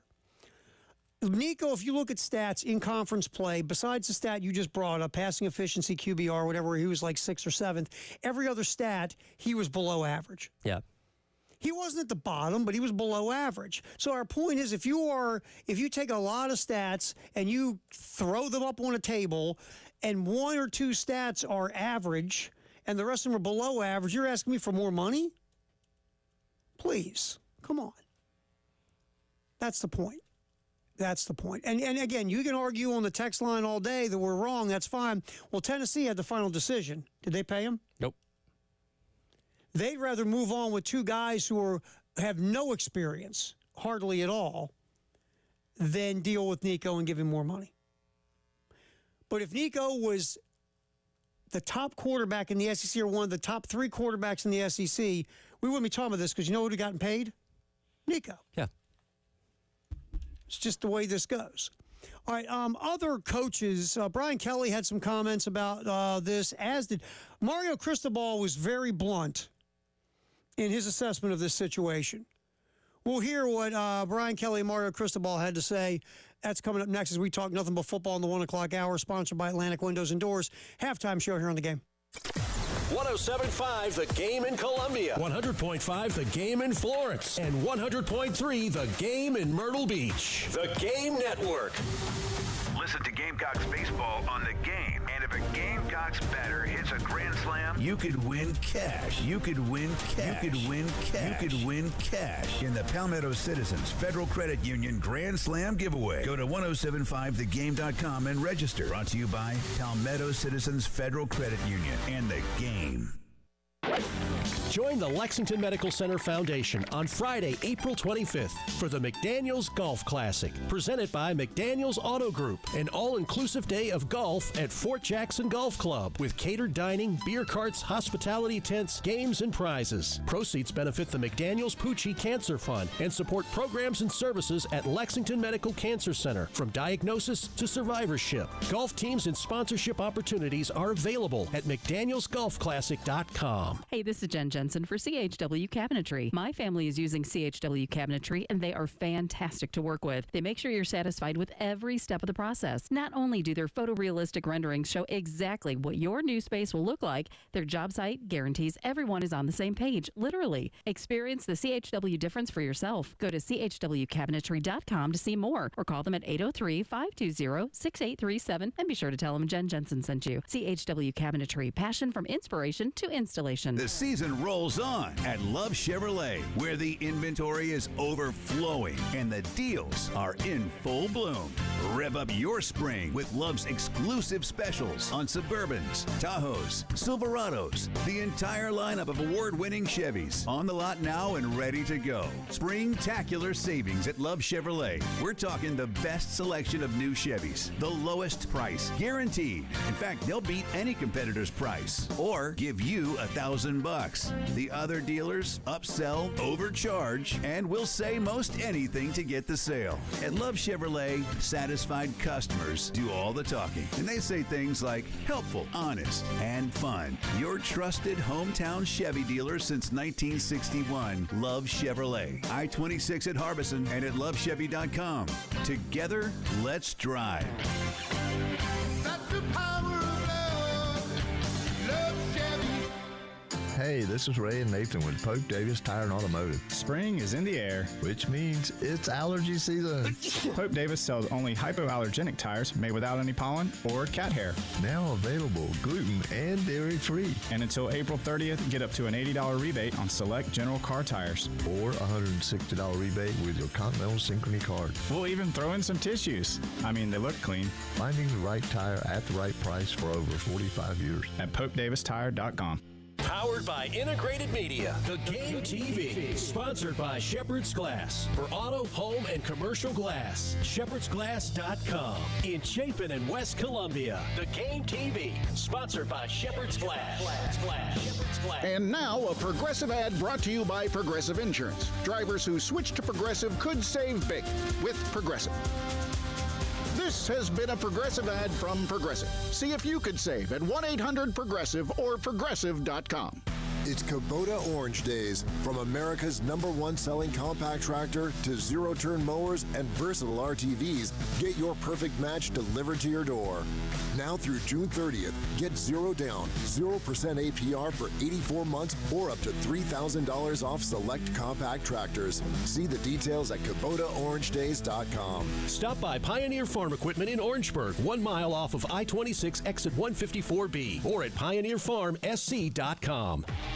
It's good. It's good. Wow, this is old Chicago at its best. Let's see the replay. They made the crust by hand? Holy cow, is anyone else even doing that? It's a miracle. Did you see the impressive sauce coverage and mozzarella blitz? This is a game changer. Legendary. It's old Chicago for the win. Boom.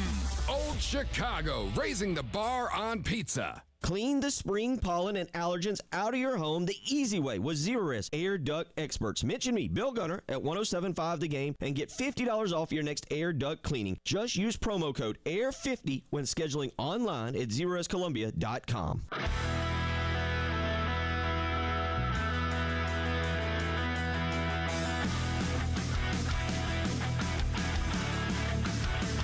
You're talking about, sponsored by Love Chevrolet on the Game Network and the 107.5 The Game app.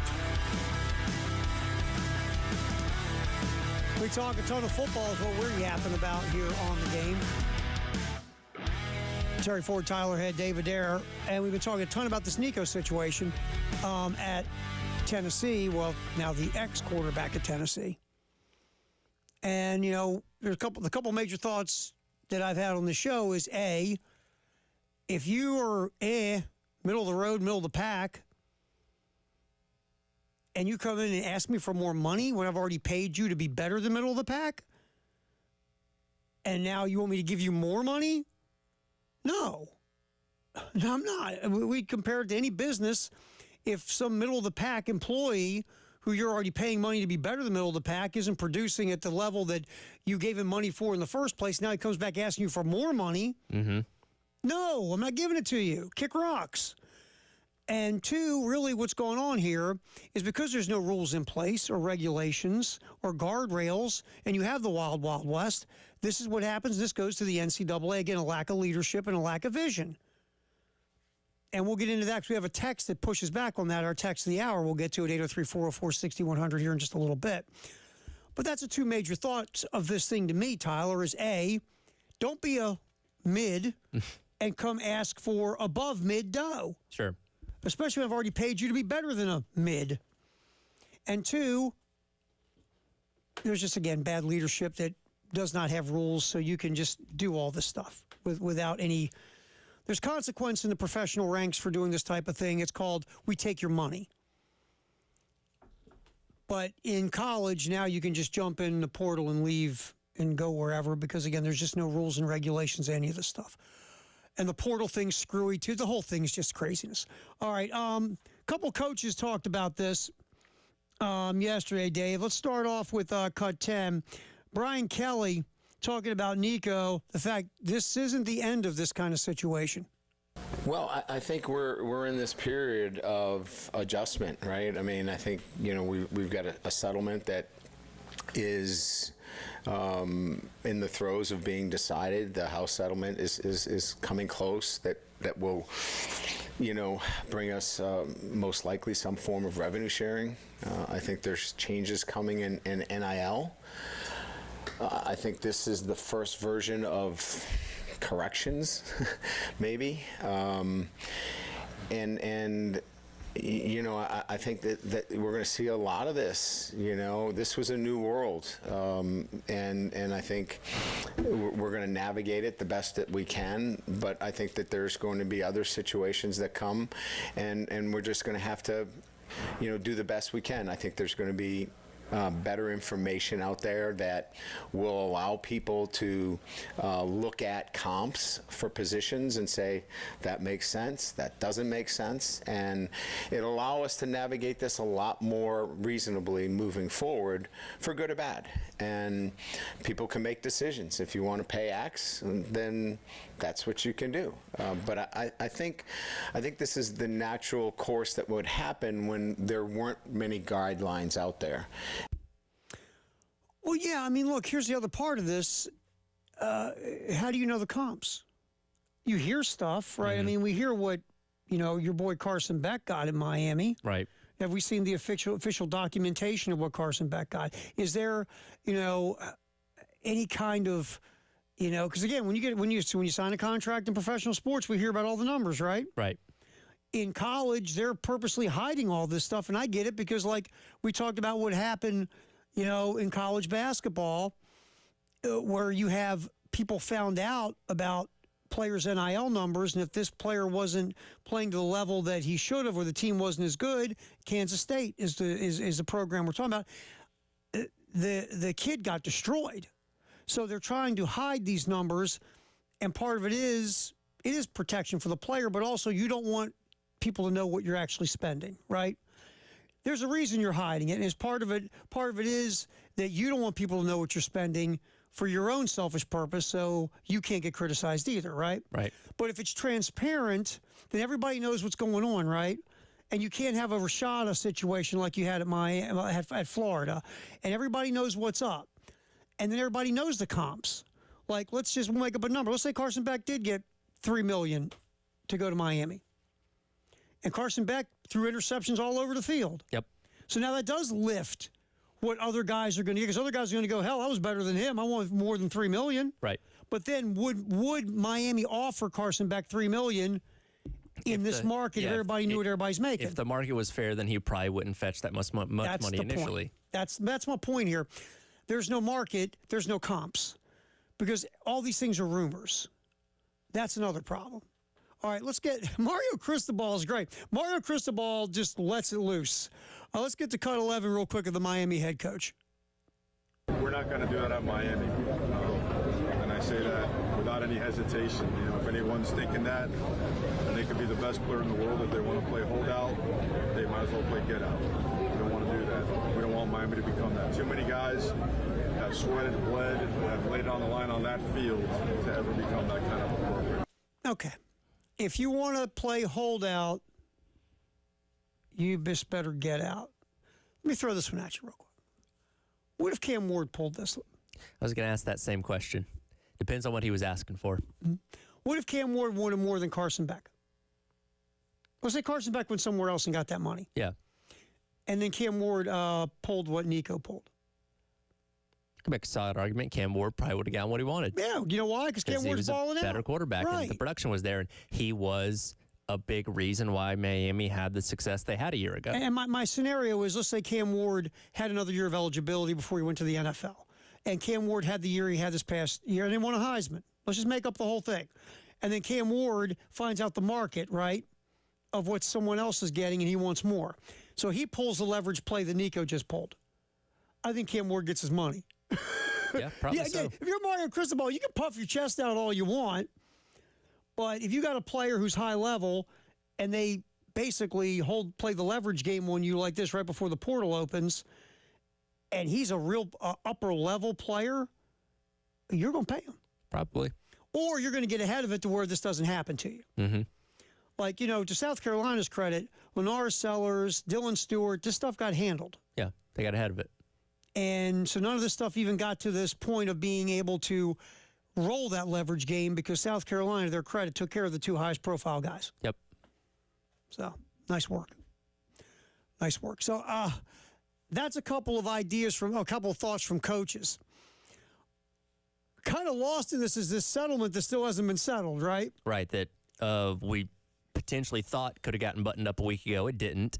And the fact that it's not going to be done before the portal opens up on Wednesday makes this very intriguing on how many different players are going to be trying to leverage things in the next couple of days. So your good friend Kirby Smart talked about this settlement, and it won't fix everything. And this isn't college football you're used to, but here's Kirby Smart. Hit cut 9 for us there, Dave.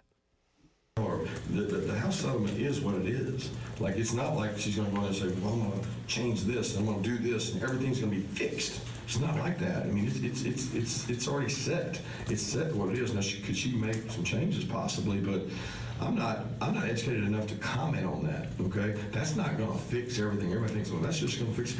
It's going to set parameters, and if the clearinghouse / Deloitte has teeth and can police deals and make deals legitimate deals, fair market value deals, then we possibly have a chance. But there's people out there that question whether that can even happen. Look, we live in a litigated society, so everything somebody moves, somebody else has litigation to go against it. And it's unfortunate because it's not the college football that we all grew up watching and saw, but it's still a really good product. Well, Kirby's right about the idea that, the way this is going, it doesn't matter what you say, someone's going to take you to court. Sure. I mean, everyone's going to take a shot now at litigating against the NCAA or college athletics because you know what? It works. You typically get what you want because you win, right? Yep. But, one thing, Kirby, a lot of folks, this stuff was going on under the table. Oh, for decades. And it's okay. That was okay, right? Under the table was okay. Just don't get caught. Yeah. Don't ask, don't tell. Now it's out. Now we get to see how the sausage is made, and everybody's going, But they're still watching. Yep. Ratings are insane. Just saying. All right, Firehouse Up text the hour next, 803-404-6100 here on the Halftime Show with Terry Ford, Tyler Head, and David Hare on the game. 107.5 The Game in Columbia, 100.5 The Game in Florence, and 100.3 The Game in Myrtle Beach. The Game Network.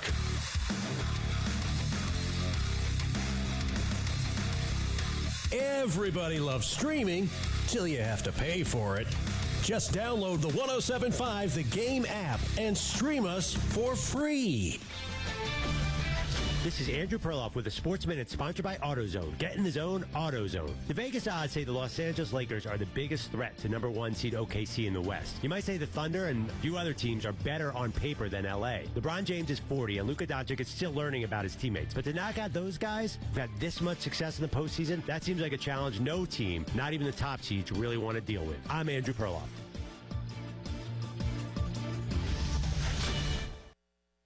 All right, when it comes to getting life insurance for your family, a lot of excuses can get in the way. But ask yourself this. If something were to happen to me, who would pay the mortgage, the kids' education, and the other bills? Then forget the excuses and check out Ethos Life, the online, easy way to get life insurance in 10 minutes. Ethos has rates that you can afford, like a $500,000 policy for a 40-year-old male starting at $1 a day or $30 a month with a few health questions and no medical exam. Get your free quote right now at checkethos.com. That's checkethos.com. Not available in all states. Rates do vary.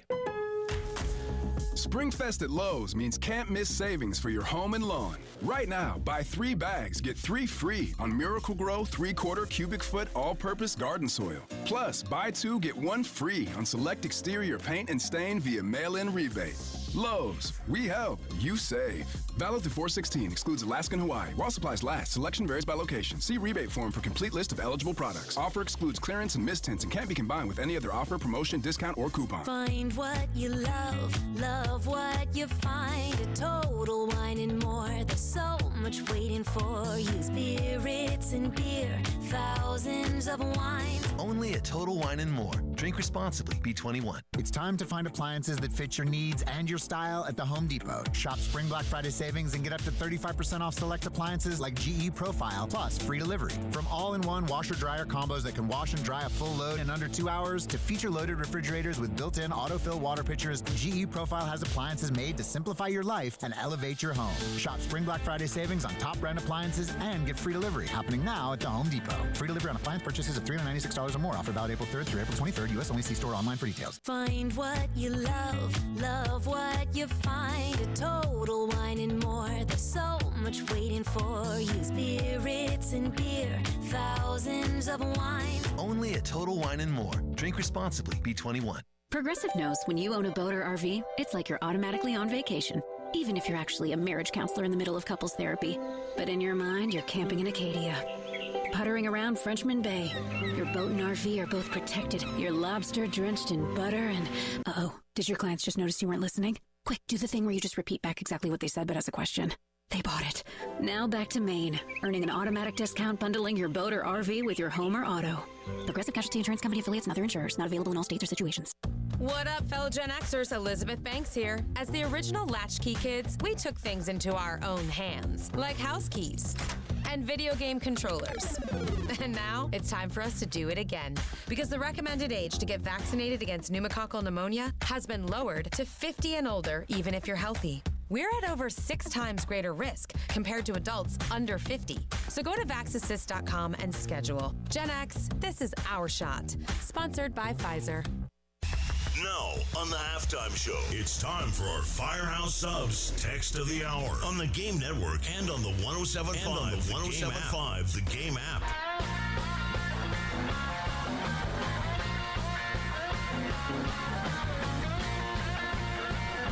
Halftime show on the Game.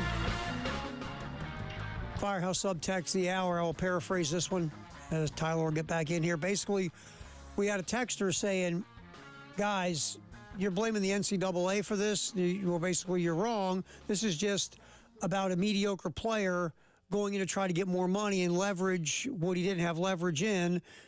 And basically, his employer kicked him to the curb like any business would. This is not the NCAA's fault.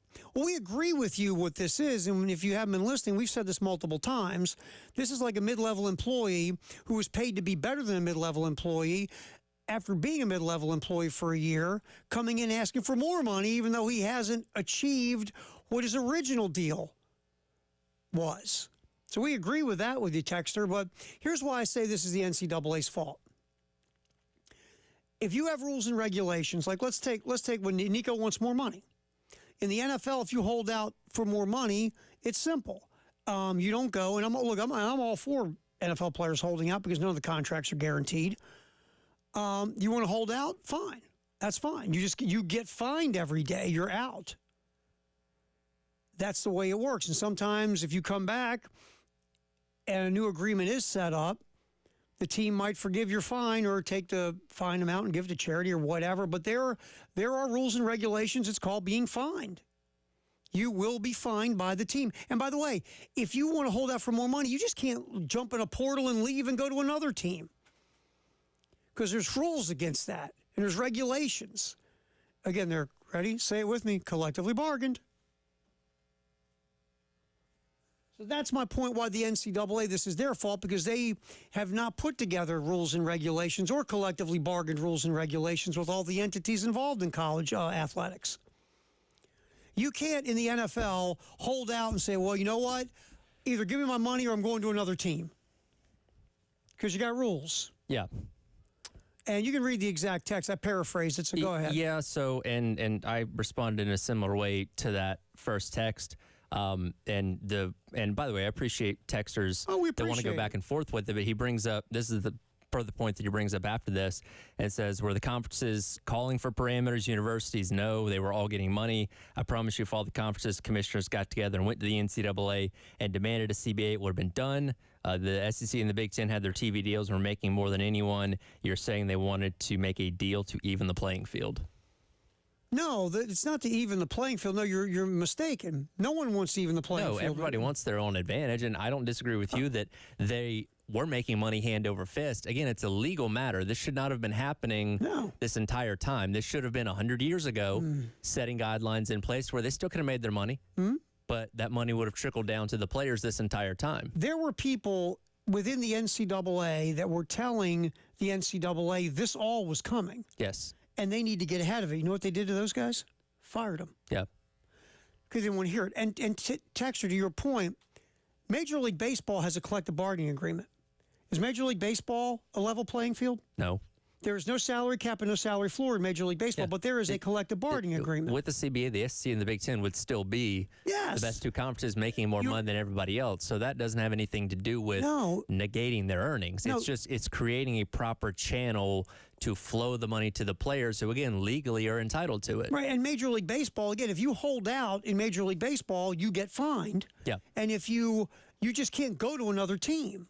Our point is, a collective bargaining agreement doesn't make everything level for Alabama and Wake Forest. What it does, it puts rules and regulations in place on all these things we're talking about.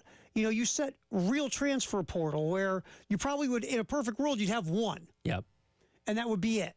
In a perfect world, all the compensation would be transparent so everybody knows what the markets are so you can set markets for players. That's another thing. You know, you wouldn't have this December of crazy that you have in college football because you would sit down and go, okay, let's collectively bargain a calendar that makes sense for everybody.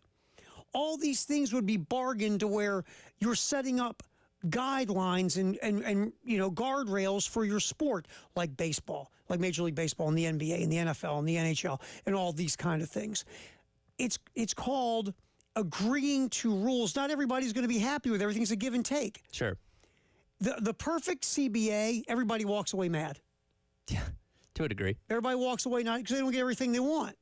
So that's the point, Texter. You're missing what we're saying. What we're saying is the SEC and the Big Ten never want to give up their advantage. Of course not. Ever. Just like the New York Yankees don't want to give up their advantage, or the LA Dodgers.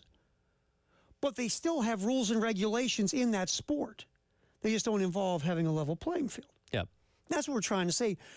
We agree with you, Texter, that this thing really is basically about a guy with no leverage, thinking he had leverage. Because it is allowed to exist in this chaotic structure that we have now, or lack of structure. Exactly. Because let's say you had structure, and let's say, you know, you went to try to pull this leverage, and it didn't work.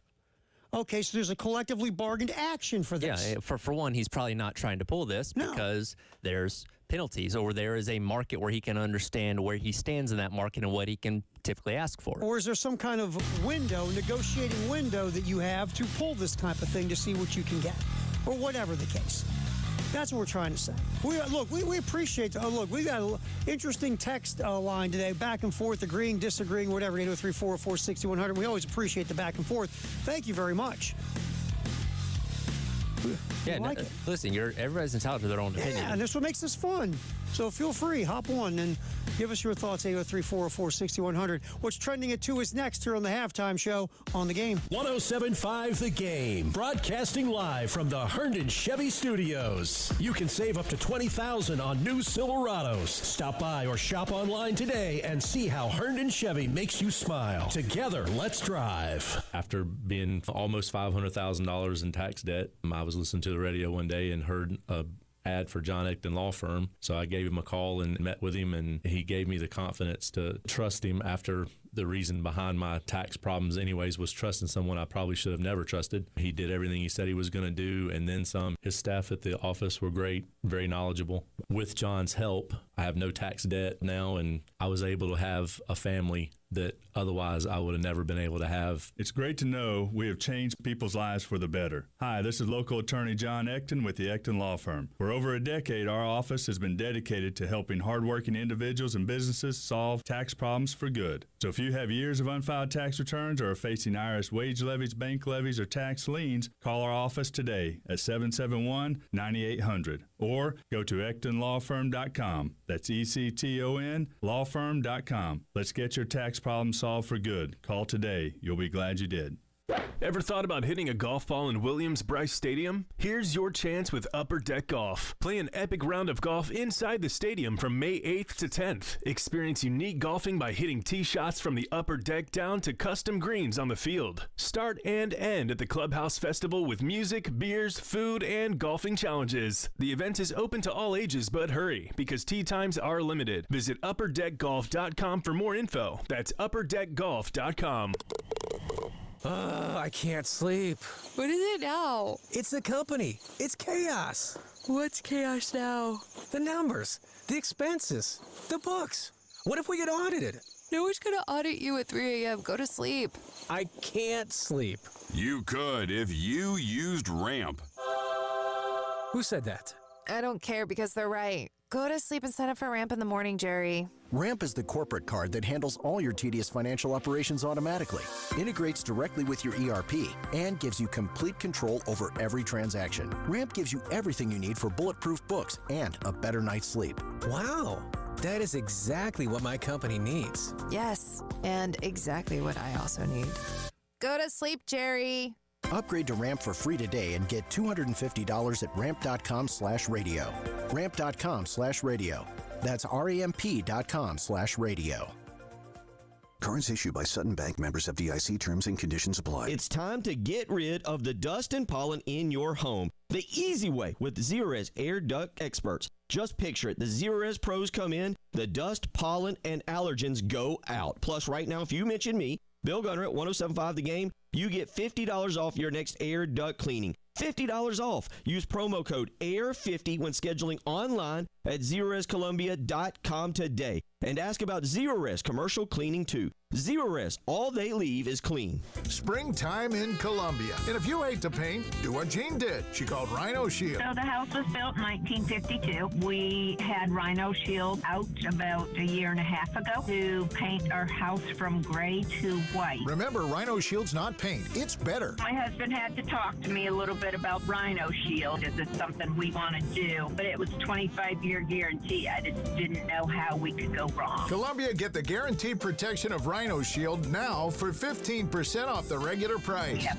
3 different exteriors to our property, and Rhino Shield painted them all. We were very pleased with the product and the job they did. Here's owner Dan Hoey. This offer is limited, so call today at 833-RHINO-99 or visit RhinoShieldCarolina.com. Don't paint. Don't vinyl. Go Rhino. Don't paint.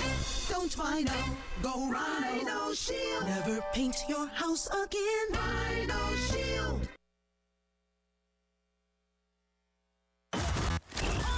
Your home for the Gamecocks. 107.5 The Game. WNKT Eastover, Columbia. A Cumulus media station.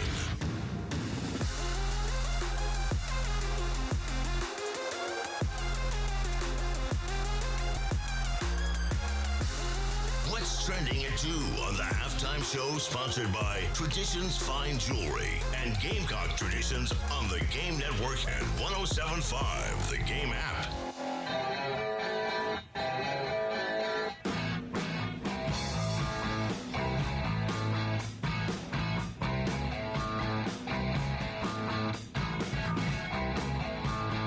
Halftime show. Terry Ford, Tyler Head, David Dare. What's trending at 2, sponsored by Traditions Fine Jewelry and Gamecock Traditions. The over-under this week, you're going to like the over-under this week. Here's the over-under for our contest. Elijah Campbell was calling a play at the spring game. Okay.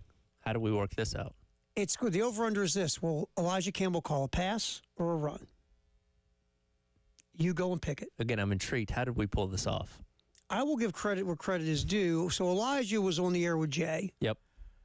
Afternoon was it last week? And Elijah said he'd love to call a play at the spring game. He's going to be on the sideline. We're going to do some cool stuff with social media with Elijah on the sideline. And Elijah was like, I'd love to call a play. So Jay said, let me see what I can do real quick. And Jay put it out there.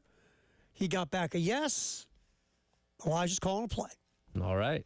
So will Elijah Campbell, afternoon co-host on the postgame show, will he call a run or a pass?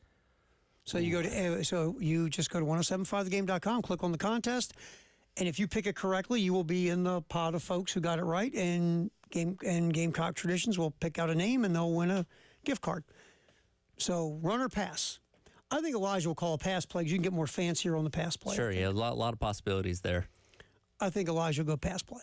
That's just me. So you pick, and you move on from there. All right, so obviously we talked nothing but football pretty much in the 1 o'clock hour. First hour of the show, we got into what happened Thursday, Friday, and Saturday in College Station, which was just, if you're a Gamecock baseball fan, you were kicked so much in the lower extremities for 3 days. You probably were in the emergency room Saturday night. Pretty much. It was just, you lose game 1 in extra innings on a game-winning home run. Game 2, you get dismembered. And then game 3, you blow a 10-run lead and get beat on 2 grand slams in the 9th inning. Just, I mean, at this point, Tyler, you have to be the most optimistic human being on the face of the earth to think this is going to get turned around. Our pal Gamecock Larry he might not have even been optimistic. I think Larry would call today and go, yeah, I guys, got nothing. It's over. I got nothing, fellas. Because I don't know where the angle is, right? Because for optimism, you have to say, okay, well, here's this one area, one thing that they've got going for them that if things around them get better, but you're struggling to pitch consistently, struggling to hit consistently. Yeah, I know they scored 12 runs on Saturday, scored 0 the night before. Like, you need to be consistent on all fronts, and they're not.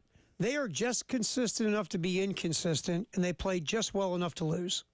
Yeah. Cover it? Yeah, pretty much. And that's the problem. It's if it was just, and we did our Twitter poll about where you would, I guess, for lack of a better term, point the finger at this season, and people picked pitching and defense, number one. But you could have easily, hitting could have been the issue.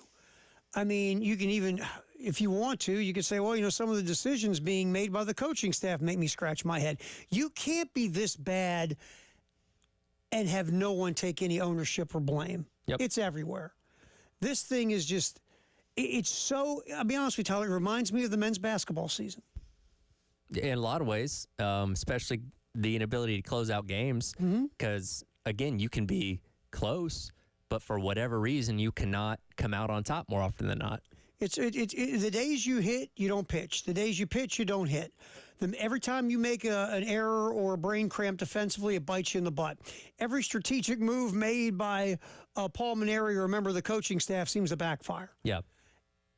Every little thing is contributing to the big thing, which is a lot of losses. And you can see the desperation with how much they're shifting the lineup around. And you've heard the analogy of rearranging the chairs on the Titanic. Like, it's kind of what it feels like. No matter what way you craft this thing, and you can put Petry at leadoff, you can put him in the 9-hole, or whatever it may be. Kazmar at the top of the lineup, Hall at the bottom of the lineup. Nothing's working. Nothing's clicking.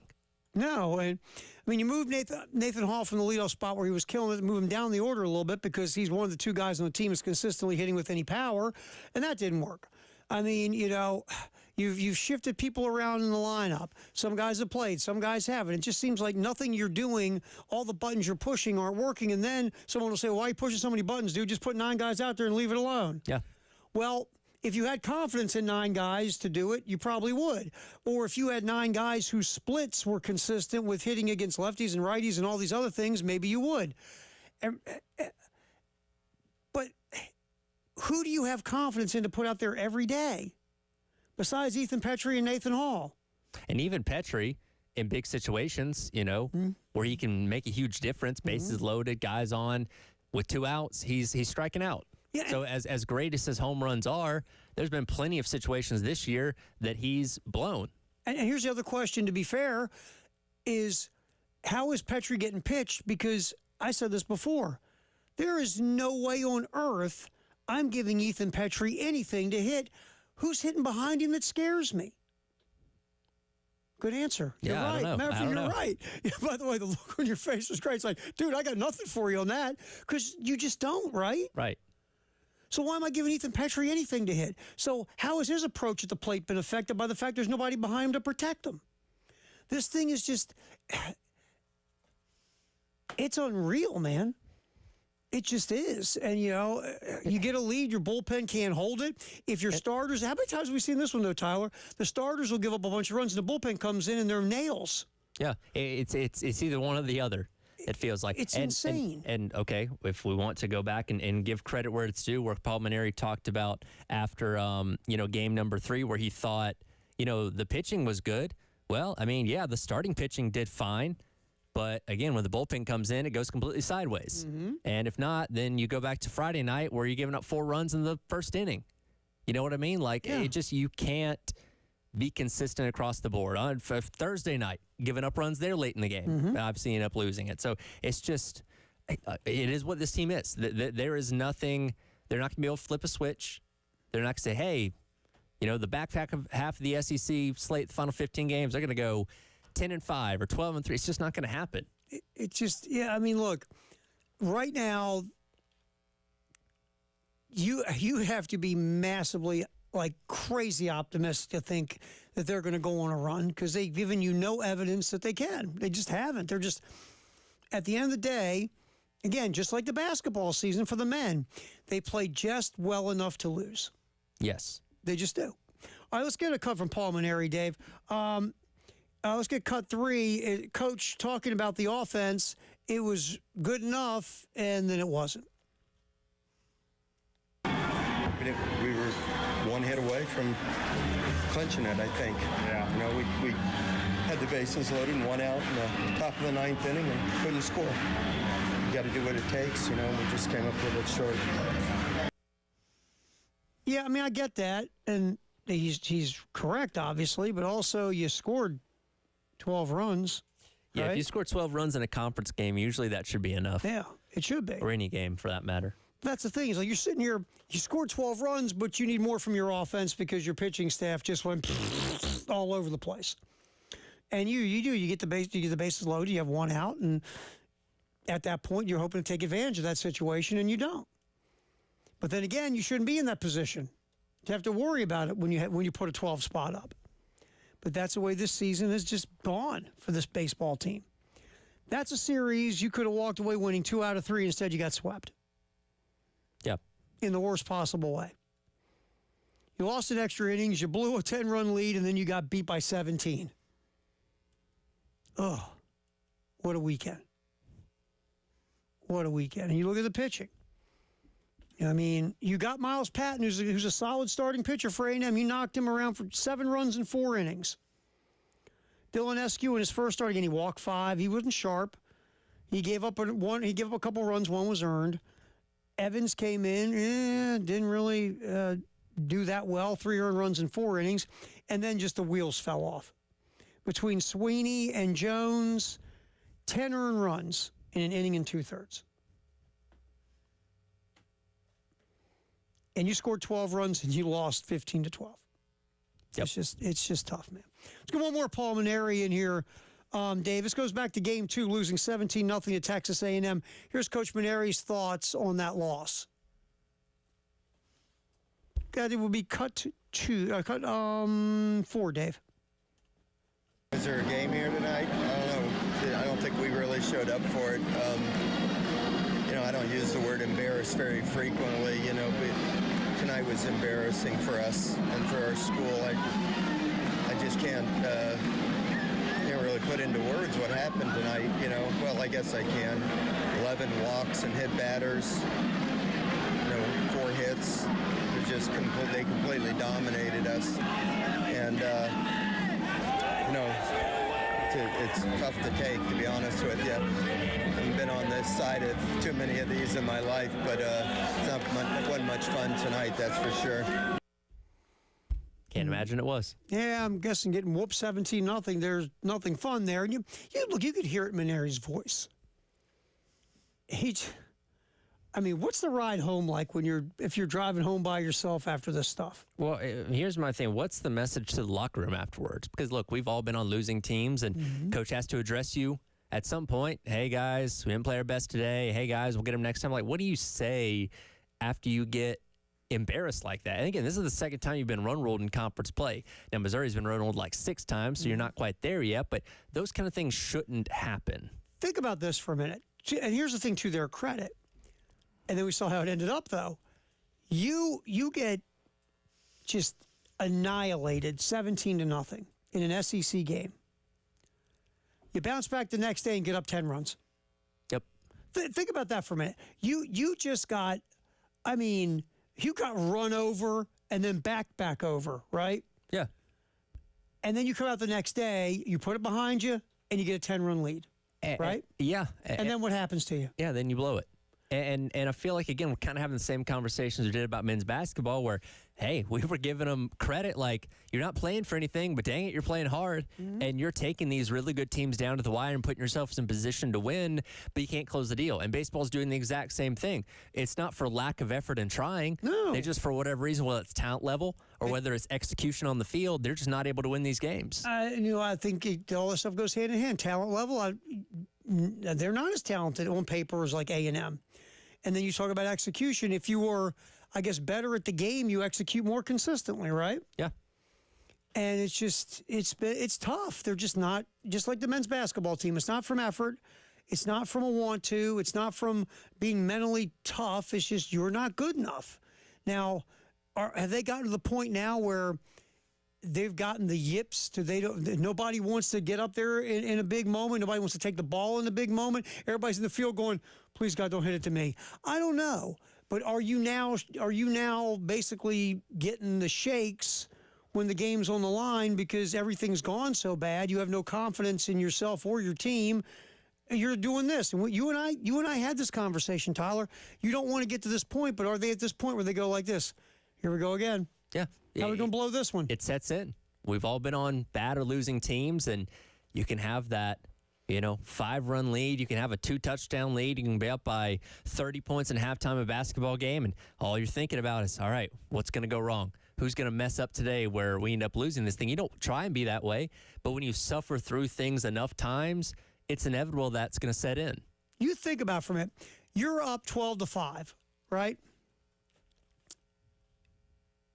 And the Texas A&M starts chipping away. Then you get to the 9th inning, the first grand slam, you're still up by a run, and the bases are empty. Yep.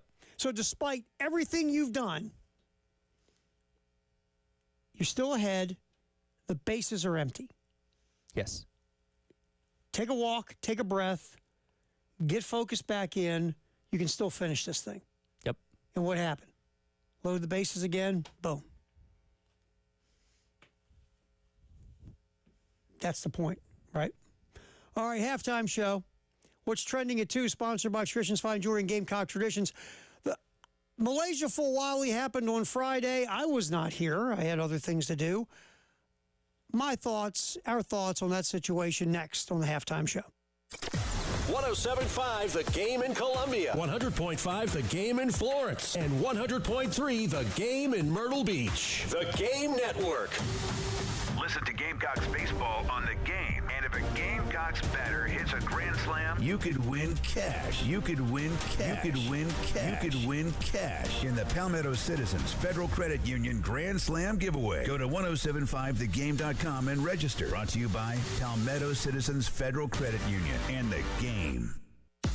107.5 The Game, broadcasting live from the Herndon Chevy Studios. You can save up to $20,000 on new Silverados. Stop by or shop online today and see how Herndon Chevy makes you smile. Together, let's drive. Powered by Integrated Media, The Game TV, sponsored by Shepherd's Glass. For auto, home, and commercial glass, shepherdsglass.com. In Chapin and West Columbia, The Game TV, sponsored by Shepherd's Glass. Shepherd's Glass. This is Larry Leitner, owner and founder of Midstate Roofing, and for nearly 30 years, we've continued to be the proven leader in the roofing and waterproofing industry. Midstate Roofing's proven history is your assurance that our professionals at Midstate Roofing will provide the proper advice, service, and results to the needs of your facility in a manner both safe and pleasing to your operation. From high-rise to hospitals, manufacturing to industrial, Midstate Roofing designs and installs bonded systems with a protective guarantee that will keep your operation dry and running long into the future. 24 hours a day, 7 days a week. And this is Blake Leitner, reminding you to protect that roof with a maintenance contract. Call me today at 803-356-1919 or online at midstateroofing.com.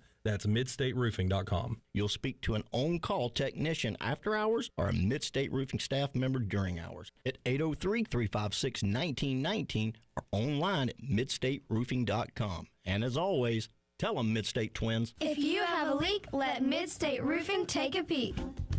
Hey pool owners, now is the time to get your pool ready for summer fun. And at Jack Oliver's Pool Spa and Patio, we make it easy. We have everything for salt and chlorine pools, including chemicals, equipment, and accessories. But our best item is our knowledgeable staff. They're trained and ready to answer your questions so you can do it right.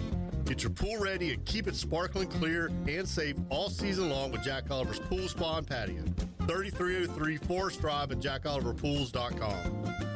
Paid non-attorney spokesperson paid for by Action Matters. Texting privacy policy and terms and conditions posted at textingterms.us. Texting enrolls you for recurring automated text marketing messages. Message and data rates may apply. Reply stop to opt out. Attention all current and former firefighters, including civilian and military firefighters. If you or someone you love was exposed to chemical-based firefighting foam, or AFFF, and were diagnosed with cancers such as bladder, kidney, prostate, testicular, and pancreatic cancer, you may be entitled to significant compensation. Text now to see if you qualify. Chemical-based firefighting foam, or AFFF, has been used for decades to fight fires because it's highly effective at extinguishing petroleum and jet fuel fires. But studies have shown that chemicals used to make AFFF are highly toxic to humans. The Centers for Disease Control and the American Cancer Society have reported that these chemicals may be linked to various cancers. If you or someone you love was exposed to chemical-based firefighting foam, even if it was during military training, text now as you may be entitled to significant compensation. Don't wait. Time is limited. Text service to 323232 to see if you qualify. Text service to 323232. Service to 323232. Every day when we're on the road, people around us endanger themselves and others by looking at their phones while driving. There's the sneak-a-peeker who darts their eyes between the road and their texts, or the nightlighter who illuminates their car after dark. If that's you, reconsider before you find yourself becoming the fender bender-er, the got a ticket-er, or worst of all, the driver who killed someone. Put the phone away or pay. Paid for by NHTSA. Millions of Americans take medicine like Ozempic and Zepbound. Many of them are overpaying by thousands of dollars a year. These GLP-1 medications for diabetes, weight loss, and more may not always be covered by your insurance, but GoodRx can help. GoodRx helps you save every month on prescriptions at over 70,000 pharmacies nationwide. Best of all, it's free to use. Check GoodRx to save on GLP-1s. Just go to goodrx.com/GLP. That's goodrx.com/GLP. GoodRx is not insurance, but can be used instead of insurance, including Medicare and other federal and state-funded programs. Powered by Integrated Media, The Game TV, sponsored by Shepherd's Glass. For auto, home, and commercial glass, shepherdsglass.com. In Chapin and West Columbia, The Game TV, sponsored by Shepherd's Glass. Shepherd's Glass.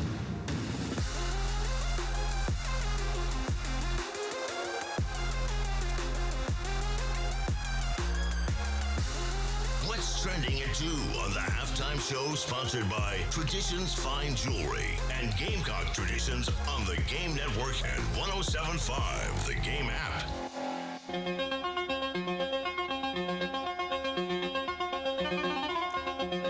Halftime show, what's trending at 2 here on the Game. All right, so Malaysia Fawali, obviously that broke, what was it, about 2 o'clock on Friday? Yeah, right as Elijah was hopping in here with me, and we discussed it. Yeah, because we were upstairs, doing other stuff. And we saw it about 3, a little before 3. We're like, oh, okay. Not a surprise. We had this discussion before that when you bring in players from the portal, like you bring the leading scorer in the country in Leighton, Raven comes back. You're also talking to Niepers from Utah, a high-level scorer from 2, from 3, from the free throw line. That tells me something, Tyler. That tells me that the returning players, you don't quite trust to hand them over the keys. Right. It's like when I first got my driver's license. We had my dad had gone out and got it ready for this, a Ford Granada. And it was not new, but it was fairly new. And he had a 72 Duster with 300,000 miles on it. Mm-hmm. Guess which car I got? The Duster. You know why? He didn't trust me to drive the Granada. Of course. He wasn't going to let me wreck the Granada, right? So he gave me the keys to the Duster. He didn't trust me. And look, I have the feeling, because I wasn't in the room and Dawn didn't invite me, but I just get the feeling it's something like this probably. In some way, shape, or form, Malaysia Fawali and Dawn sit down after the season, because Dawn's going to sit down with all of her players, right, one by one. Yep. And tell them, where the past season, where she sees them moving forward, things of that nature. And who knows when this timetable happens? But South Carolina jumped right in the portal after they lost to UConn. Yeah, about 2 days later. I mean, Leighton, all of a sudden, boom, is showing up. Yep. Now, did Dawn talk to Malaysia Fawali before Leighton, before Raven was coming back, before we know that Niepers is coming in for a visit from Utah? Mm-hmm. I don't know. But at some point, I can see a conversation with Malaysia Fawali and Dawn where, if you're Malaysia, you thought, okay, Pal's gone, Raven could be leaving, Hall's gone. Guess who's a starter next year? Should be me. Me. I'm going to be a starter. Then all of a sudden, here comes Leighton. Okay, I'm still okay. There's 2 spots. Here comes Raven back.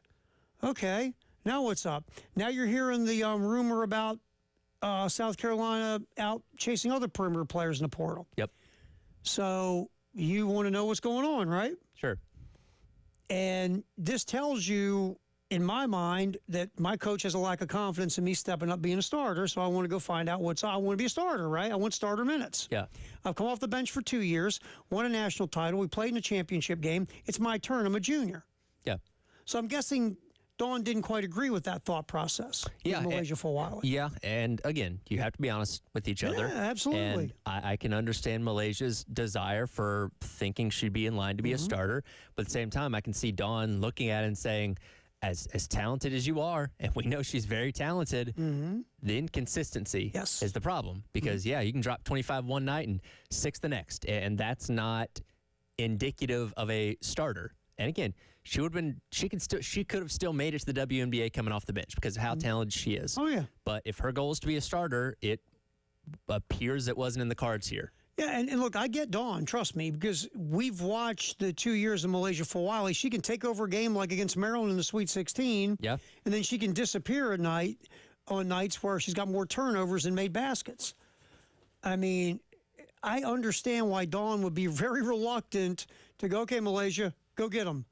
Be a starter. I'm going to be really dependent on you game in and game out to bring it with consistency. And one of the focal points we talked about coming away from last week's loss in the national championship game was needing consistency on offense in the offseason, which, again, is what they're addressing. And, again, Malaysia Fawali was not that this year. And then I understand Malaysia. Okay, then I'm going to jump in the portal and find some place where I can be a starter. I understand both sides of this. I do, too, and I don't think this was a, bad blood split up. And if Malaysia ends up on a team that comes to Colonial Life Arena next year, I think she's still going to get met with a warm reception. Like, I don't think there's ill will on either side. It's just like, okay, Malaysia and the team, Dawn in this instance, looked at each other and said, we're not agreeing on this, and we're probably not going to. Yep, we both have different agendas here, and mine is to put the best team on the court that I feel confident that can go win a championship. And Malaysia Fawali, well, my agenda is for me to start and play more minutes. Now I'm a junior. Yeah. And don't get it twisted. This is a significant loss because that, when she was on, and maybe nobody better on the court. And that's something you're not going to have on your bench next year. No, I will continue to say this. I did not see anyone in the 2 years Malaysia Fawali was on the court at South Carolina. When Malaysia Fawali decided it was time to take the ball to the rack, no one could get in front of her. Yeah. She's that athletic. She's that quick. She's that dynamic. You're not the only person stopping Malaysia Fawali is Malaysia Fawali. Yeah, essentially. And so I'm with you. This is a loss. I mean, you lose one of the most explosive players in college basketball, but here's the problem: she wasn't consistently explosive. She wasn't consistently dynamic. She wasn't consistently efficient. And I think Dawn looked at it like, I'm not ready to put her to the next level of where she wants to go. I'm not ready to do that for her. Right. I don't feel confident enough to do that here at South Carolina. So Malaysia went, okay, I'll go find some other place to do it. Could it be Notre Dame? There's a lot of rumor there. Could it be Maryland, another Under Armour school? Could it be someone we're not even talking about? I don't know. The Under Armour thing's interesting. I didn't really think about that, but I've seen some people bring it up because she does have the deal with Under Armour and Curry's brand and all that kind of stuff. And if that is the case, then her options become limited. Now, like you said, Maryland is a very capable school that obviously South Carolina just saw a couple weeks ago that would certainly love to have her. But, if it is only Under Armour, then you're going between Notre Dame's Under Armour Maryland, Notre Dame. I think they're actually about to. They're sticking with it. They're sticking with it. Notre Dame, Maryland, Auburn, Texas Tech, Northwestern. There's not that many anymore. Yeah, there's not that many. So it just depends on which way this is being directed. But again, Notre Dame's a very good program. They were number one for a week last year in college basketball. Maryland got the Sweet 16. And Auburn would give her the keys and say, "Go run, babe. Sure. Go get them. go. Go do you." So at the end of the day, Malaysia Fawali will go find a spot, and she's going to have moments of greatness. And if she gets more consistent, and the big moments far outweigh the head scratching moments, good for her.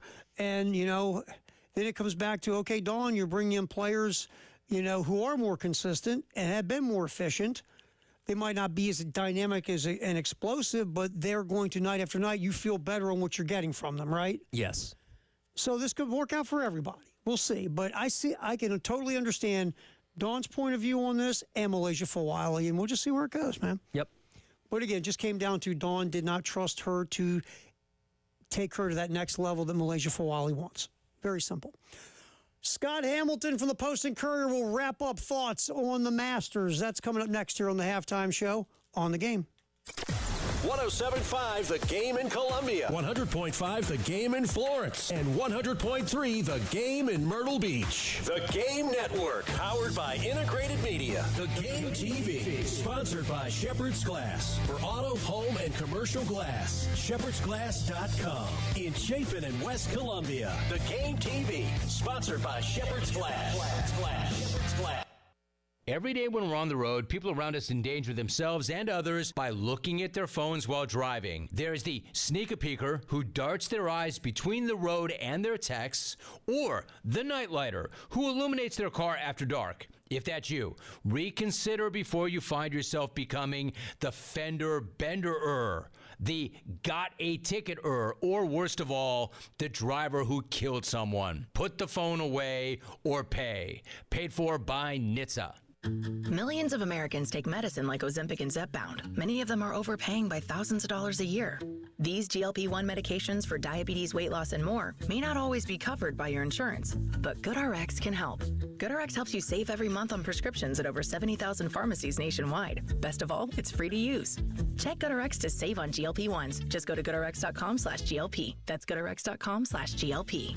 GoodRx is not insurance, but can be used instead of insurance, including Medicare and other federal and state-funded programs. This is Bill Gunn for Old Timey Meat Market. I spend my nights with my son, my daughter, enjoying cooking out with Old Timey Meat Market Foods, and you need to visit one of their 3 locations, St. Andrews, South Congaree, and Lexington, where you'll find their shelves stocked with various cuts and grades of beef, pork, poultry, seafood, and of course, exotic meats. Selections are always fresh, never frozen, competitively priced, and of the absolute highest quality. So get all of your needs at Old Timey Meat Market. Old Timey Meat Market. Quality selection, a cut above the rest. When you're hiring, have you ever felt like you're missing out on meeting truly great candidates for your roles? It seems impossible to find them, but they have to be out there somewhere, right? Well, they're not hard to find when you know where to go, and that place is ZipRecruiter. And right now, you can try ZipRecruiter for free at ZipRecruiter.com/radio. ZipRecruiter helps 10 million people with their job search every day, and because these people are actively looking for jobs just like yours, it's easy to find the right person right away. In fact, 4 out of 5 employers who post on ZipRecruiter get a quality candidate within the first day. But if you're not using ZipRecruiter, you're missing out. So see what it's like when the impossible is easy. When you go to ZipRecruiter.com/radio right now to try ZipRecruiter for free. Once again, that's ZipRecruiter.com/radio.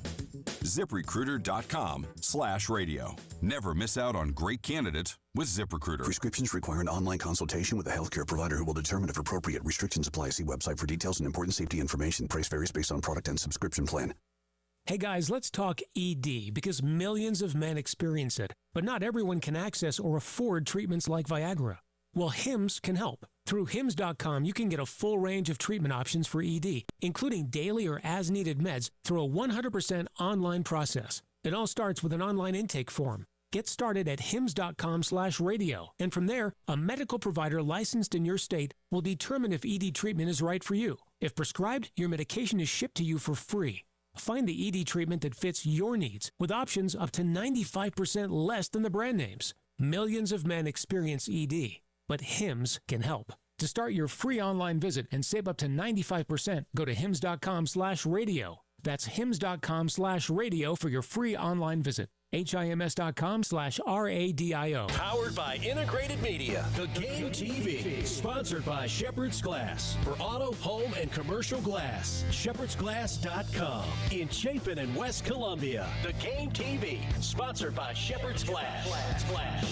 Tired of the endless wait for a tea time at your club? Discover the best kept secret in the Midlands and experience a country club like no other. Orangeburg Country Club. Immerse yourself in a lifestyle that combines readily available tea times with exceptional social and dining experiences. Weekdays or weekends, they've got your golf game covered with pristine conditions and fast greens. Ready to elevate your leisure time? Contact the club at info@orangeburgcc.com or call 803-534-5988. Join us and swing into the good life.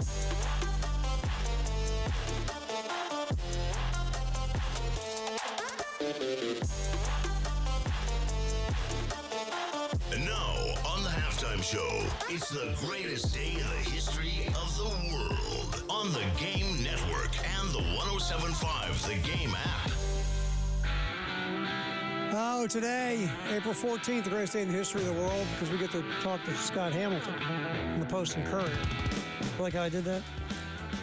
Well, any day we get to talk to him's a great day. It's the greatest day in the history of the world. We get to talk to Scott He didn't pay me to say that. Unlike the time he paid me to fix his Twitter. How's that going, by the way? Yeah.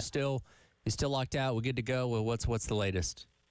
No, it's working. It's working excellently. Excellently? Is that a word? Well, it helps when you change your password from password 1234. It was not password 1234. It was password 123456. And the P was capitalized just to make it really difficult. And he put an exclamation point at the end. But the good news is, Tyler, that Scott did pay you like he promised, right? It's a wire transfer. I'm still waiting for it to come through, actually. A wire transfer. It's money orders. I gotta go to Western. I gotta go to Western Union and check on that. And by the time they do all the fees, we'll see what you got. All right, my man. So, first of all, where were you at? Give us your perspective of the last round of all this craziness that happened yesterday, from wherever you were at Augusta, walking around. I was all over, and Augusta is first of all, it's hilly. It's so hilly. Like it's hillier than hillier. It's hilly. But I'm all over the place. I'm out there, and then I come into the media center for a bit. And it's funny, Terry. I'll go out there, and something will be happening, and you think you got a finger on the pulse, and you're ready to go, and then you get back to the media center, and it's flipped on its head, which happened multiple times yesterday. Because you can't unlike other majors and other tournaments, you cannot take your cell phone onto the property. You got to leave it in the building, and then you walk out of the media center, you get in the cart, they take you to the course, and then you do what you got to do. You get your little notepad and pen, and only information you're getting are those scoreboards they have all around the course. So, you get an idea, okay, man, Rory's down 2. Okay, well, here we go. He's, DeChambeau's living rent in his head. I'm going to go on back. This thing is over. And I get back, and it's totally flipped. So I'm like, oh, crap. So I go back out again. Follow him around. All right, Rory's got a 5-shot lead. Okay. He's going to do it. Oh, wow. So I go back to the media center, and it's flipped on it again. I got to go back again. That's how my day went, Harry. Back and forth, back and forth.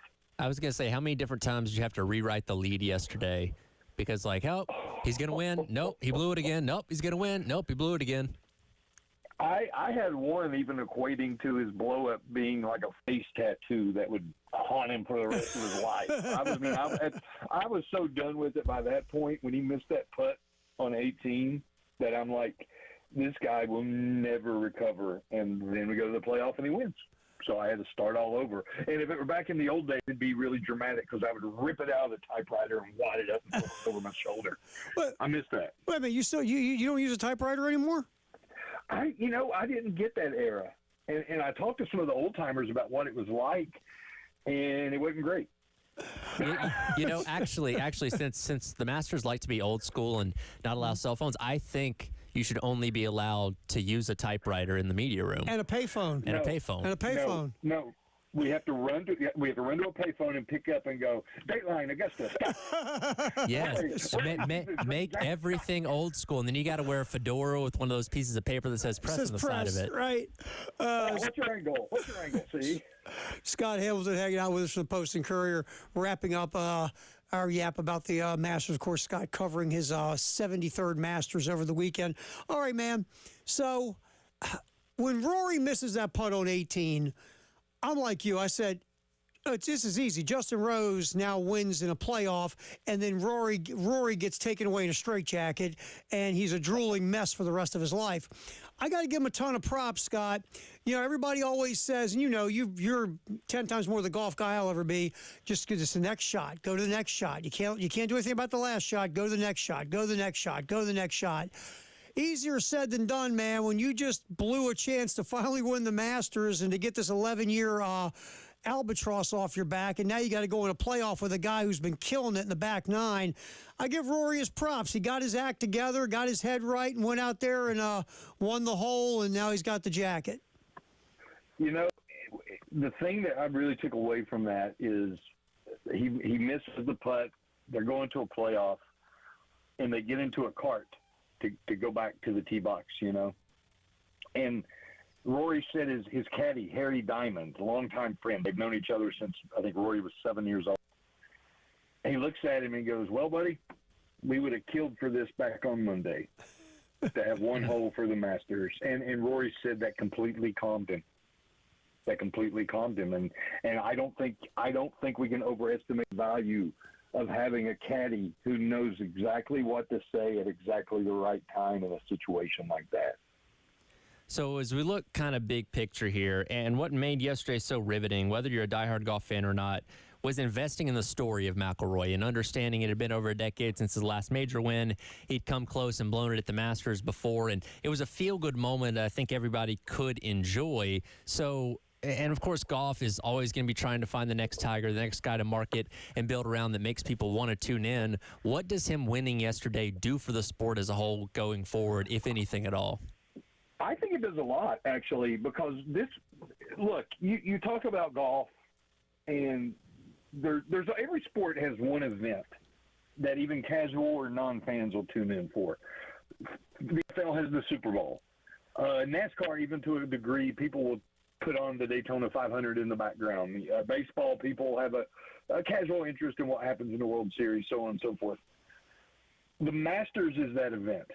People monitor the Masters, and a lot of it has to do with the pageantry and the genteelness and all that of it, and that's great. But for them to have this kind of theater, and it's not just Rory's story, it's everything in that field yesterday. And I had it in my column on postandcourier.com today. I don't know that I've ever been around an event where you had it seemed like each individual swing of the golf club, not just by Rory, but of about 7 or 8 different guys, had monumental consequences. I mean, from the time that, say, the last 4 groups started going off until the end of that playoff, I don't know that we've ever had a whirlwind of a golf round like that. And that alters the narrative that golf is slow. That alters the narrative that golf is boring. I can't imagine if the powers that be at golf, specifically the PGA Tour, if they don't do all they can to leverage this moment and this champion and everybody else involved, then shame on them. They get what's coming. Scott Hamilton, Post and Courier, hanging out with us here on the Halftime Show, wrapping up the Masters of 2025. To your point there, the first round, and again, I was trolling around constantly trying to find the final round TV ratings. Maybe you found them because you know people I don't. I saw the first round numbers were down roughly about 30% from last year because, again, there's no Tiger Woods. I'm going to be interested to see what the final round TV ratings were, or just the overall ratings of people on different platforms, and see if those ratings were going up as this thing got more and more crazy and more compelling. Yeah. I mean, that's another thing, Terry. I mean, look, Rory's story is captivating, and they probably would have gotten a sizable audience no matter what. But the fact that he was – because people like to watch train wrecks too. Yes. Make no mistake. People like to watch train wrecks too. There's that sicko factor that was tuning in when Rory blew that lead he had at the beginning, and they stuck around to see, let's see how bad it gets, and then they see him come back again, and he blows another lead. They were digging that. And it was so compelling. I'm thinking this will be the highest-rated Masters at least since 2019. And, again, it's not fair to compare it to Tiger because my boots have been on the ground during Tiger Palooza, and that's a whole different breed of cat. But this will be the next best thing. All right, let's look at Rory real quick, Scott. All right, here's a guy that finally, after over a decade drought, winning a major, now has a career Grand Slam. He finally gets the green jacket. Moving forward, a lot of people think, okay, now Rory's going to have this magical run where, all these demons are gone, and now we're going to see Rory McIlroy really take himself to another level before it's all said and done. Do you agree with that, or do you say, hey, let's just hold the phone here and take this stuff one major at a time? I'm with you on that. One major at a time. I mean, what other level can he go to? Just went to the career Grand Slam. But I think what will happen, Terry, if he wants, he could do something to separate himself from the pack even more. And by that, I mean, it's not outside the realm of possibility that he has a double career Grand Slam. I'm being honest as I can be, because he spent the better part of his career lumbering around, man, with a piano on his back. And not just a career Grand Slam, but merely trying to get that one major. People talk about Phil Mickelson. Phil Mickelson was run up 6 times at the U.S. Open, dude. 6 times. 6 times. And I wonder what Phil could have been if he could have gotten that one win. That kept Phil from getting the career Grand Slam. And Terry, I'm going to say this, though, right now. Do you have your pen and paper, red ink pen? Yes. Write this down. Okay. He wins one more this year, though. Because the way the courses work out. The PGA next month's in Charlotte at Quail Hollow. Hasn't he won there like 4 times or something? Yes, he has. He's had great success there. The U.S. Open is at Oakmont, a long course that really fits his game. Rory kills the golf ball. The Open Championship, the last major, it's in Ireland, Royal Portrush. All right, my friends, always good hanging out with you. You'll get our normal thing on Friday, and we'll just talk about, all the important things in your life, okay? Tyler, keep checking for that wire transfer, man. Tyler's waiting for his money. I'll hit up the Western Union later today and let you know. All right, see you, Scott. Everybody, Scott Hamilton from the Post and Courier covering the Masters. We'll do our handoff from Little Pigs in Alpine with Jay Phillips in a Firehouse Sub text the hour at 803-404-6100. We'll see who's disagreeing with us this hour. We'll have that next here on the Halftime Show on the Game. 107.5 The Game in Columbia, 100.5 The Game in Florence, and 100.3 The Game in Myrtle Beach. The Game Network.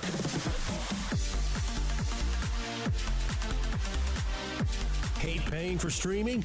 Well, the 107.5 The Game app is free. Yes, free. Just download the 107.5 The Game app. This is Andrew Perloff with a Sports Minute. You could argue that this year's Oklahoma City Thunder is one of the most undercovered stories in recent NBA memory. Not only did they finish 68-14, they broke a record for the best point differential that has lasted over 50 years. They're one of the most dominant teams we've seen, but they're young, a bit unknown to the average fan. That could all change very quickly if the Thunder build on their historic regular season once the playoffs start. I'm Andrew Perloff.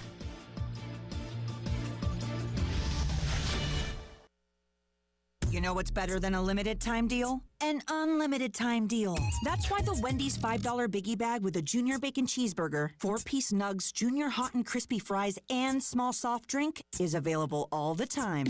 Because the best time for fresh, never frozen beef and Applewood smoked bacon is all the time. Duh. I feel like I'm repeating myself a lot. For the best deal of all time, gotta be Wendy's. Unlimited time does not mean forever. U.S. price and participation may vary. Prices may be higher in Alaska, Hawaii, and California and via third-party delivery. Fresh beef available in the contiguous U.S., Alaska, and Canada. Lowe's knows that your business is built on speed and trust. That's why the Lowe's Pro Desk is here to get you what you need the moment you need it. We'll help you plan your project, calculate your materials, and pivot when your job takes an unexpected turn. And with our pro-only checkout and dedicated pro parking, you have what you need to tackle your job and be back on the job in no time. Just visit us at the Pro Desk.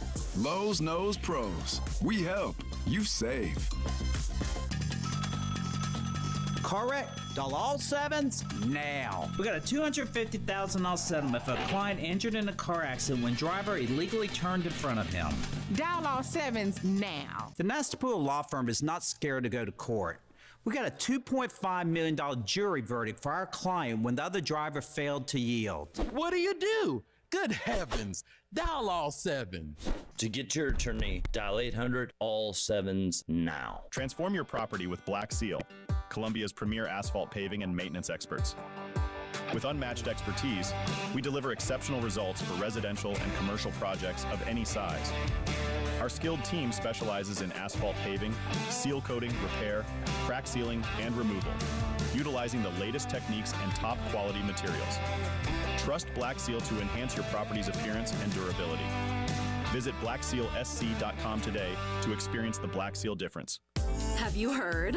Kohl's has 2 exclusive new home brands, Mariana and Mingle & Co. From luxe favorites that are all about turning your space into a sanctuary to fun mix and match dining essentials, there's so much to discover, and trust me, you're gonna love everything. Plus, you can get an extra 15% off throughout the store and earn Kohl's cash. So hurry to Kohl's today and bring it home for less. Select styles, some exclusions apply. Offer ends April 19th. See store or Kohls.com for details. Are you someone who tries to drive while distracted by your phone? Someone who props it on the steering wheel or peeks down at it for a glance? Or just scrolls and scrolls? If so, you could be the next person to get into a fender bender, get a ticket, veer off the road, or even cause a crash that kills you or someone else. Enough already. Put the phone away or pay. Paid for by NHTSA. Now, on the halftime show, it's time for our Firehouse Subs Text of the Hour on the Game Network and on the 107.5 The Game app.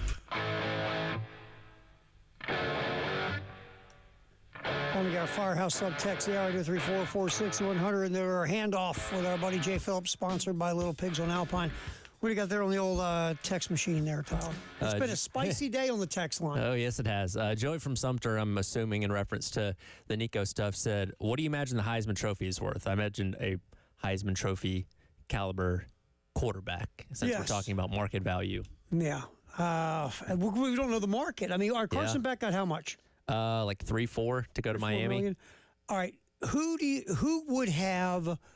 would be getting more than Carson Beck right now? And Carson Beck's not the best quarterback in college football, but he's, let's say, 3 or 4 million.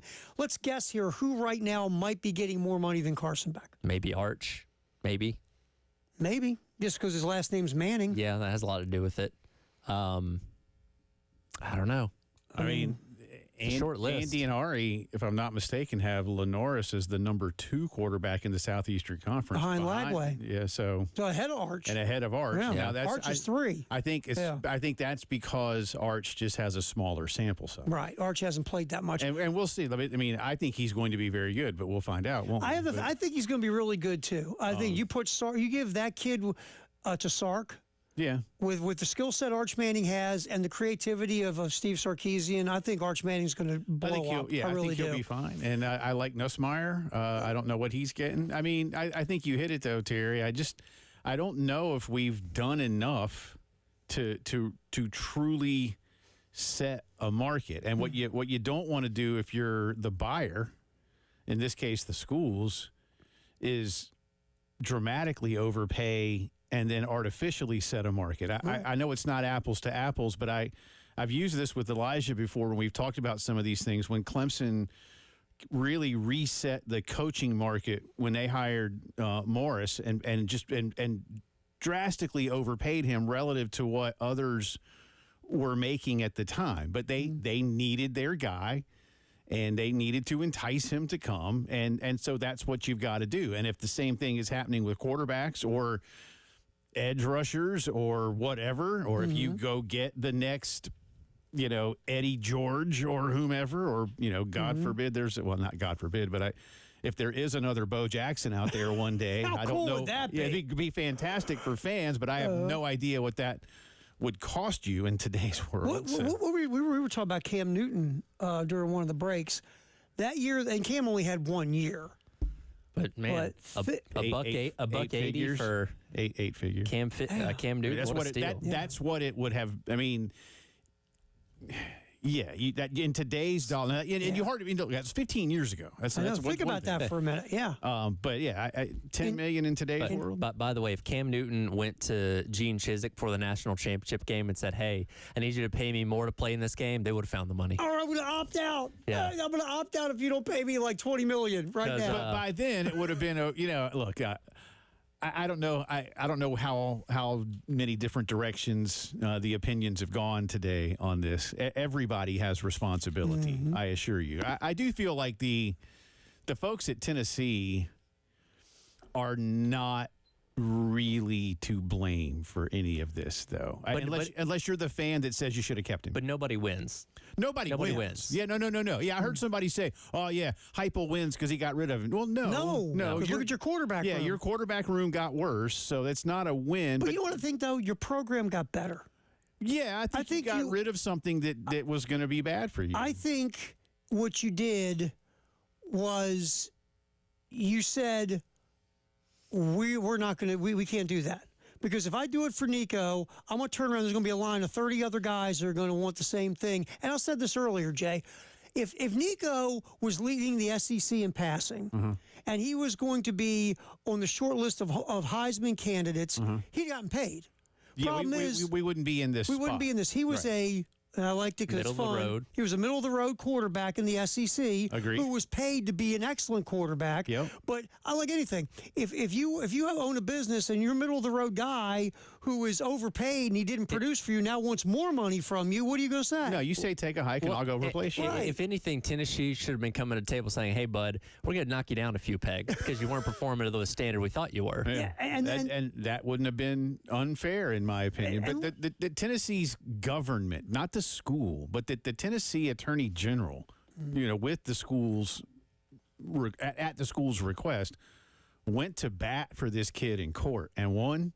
And then they do this. Like, that's where I think in the individual sense, this gets really ugly. Well, and look, to me, this kid's dad that's what we talked about earlier. Is the negative driving force here amongst it. Now, the system's out of whack. We know that. And we know that the powers that be should have, could have, and didn't fix it when they had opportunities. Yep. And now here we are, and I don't know if it's, I still say a CBA fixes most of it, but there is no such thing at this point of any type of fix that cures all of this. The courtroom door is going to stay open, if you know what I'm saying.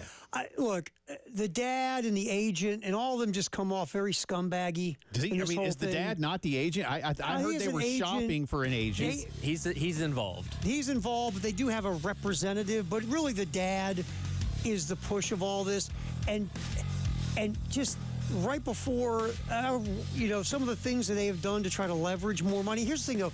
I think all the things Tennessee did to get this kid, it almost creates the monster of, I'll keep asking because you keep giving it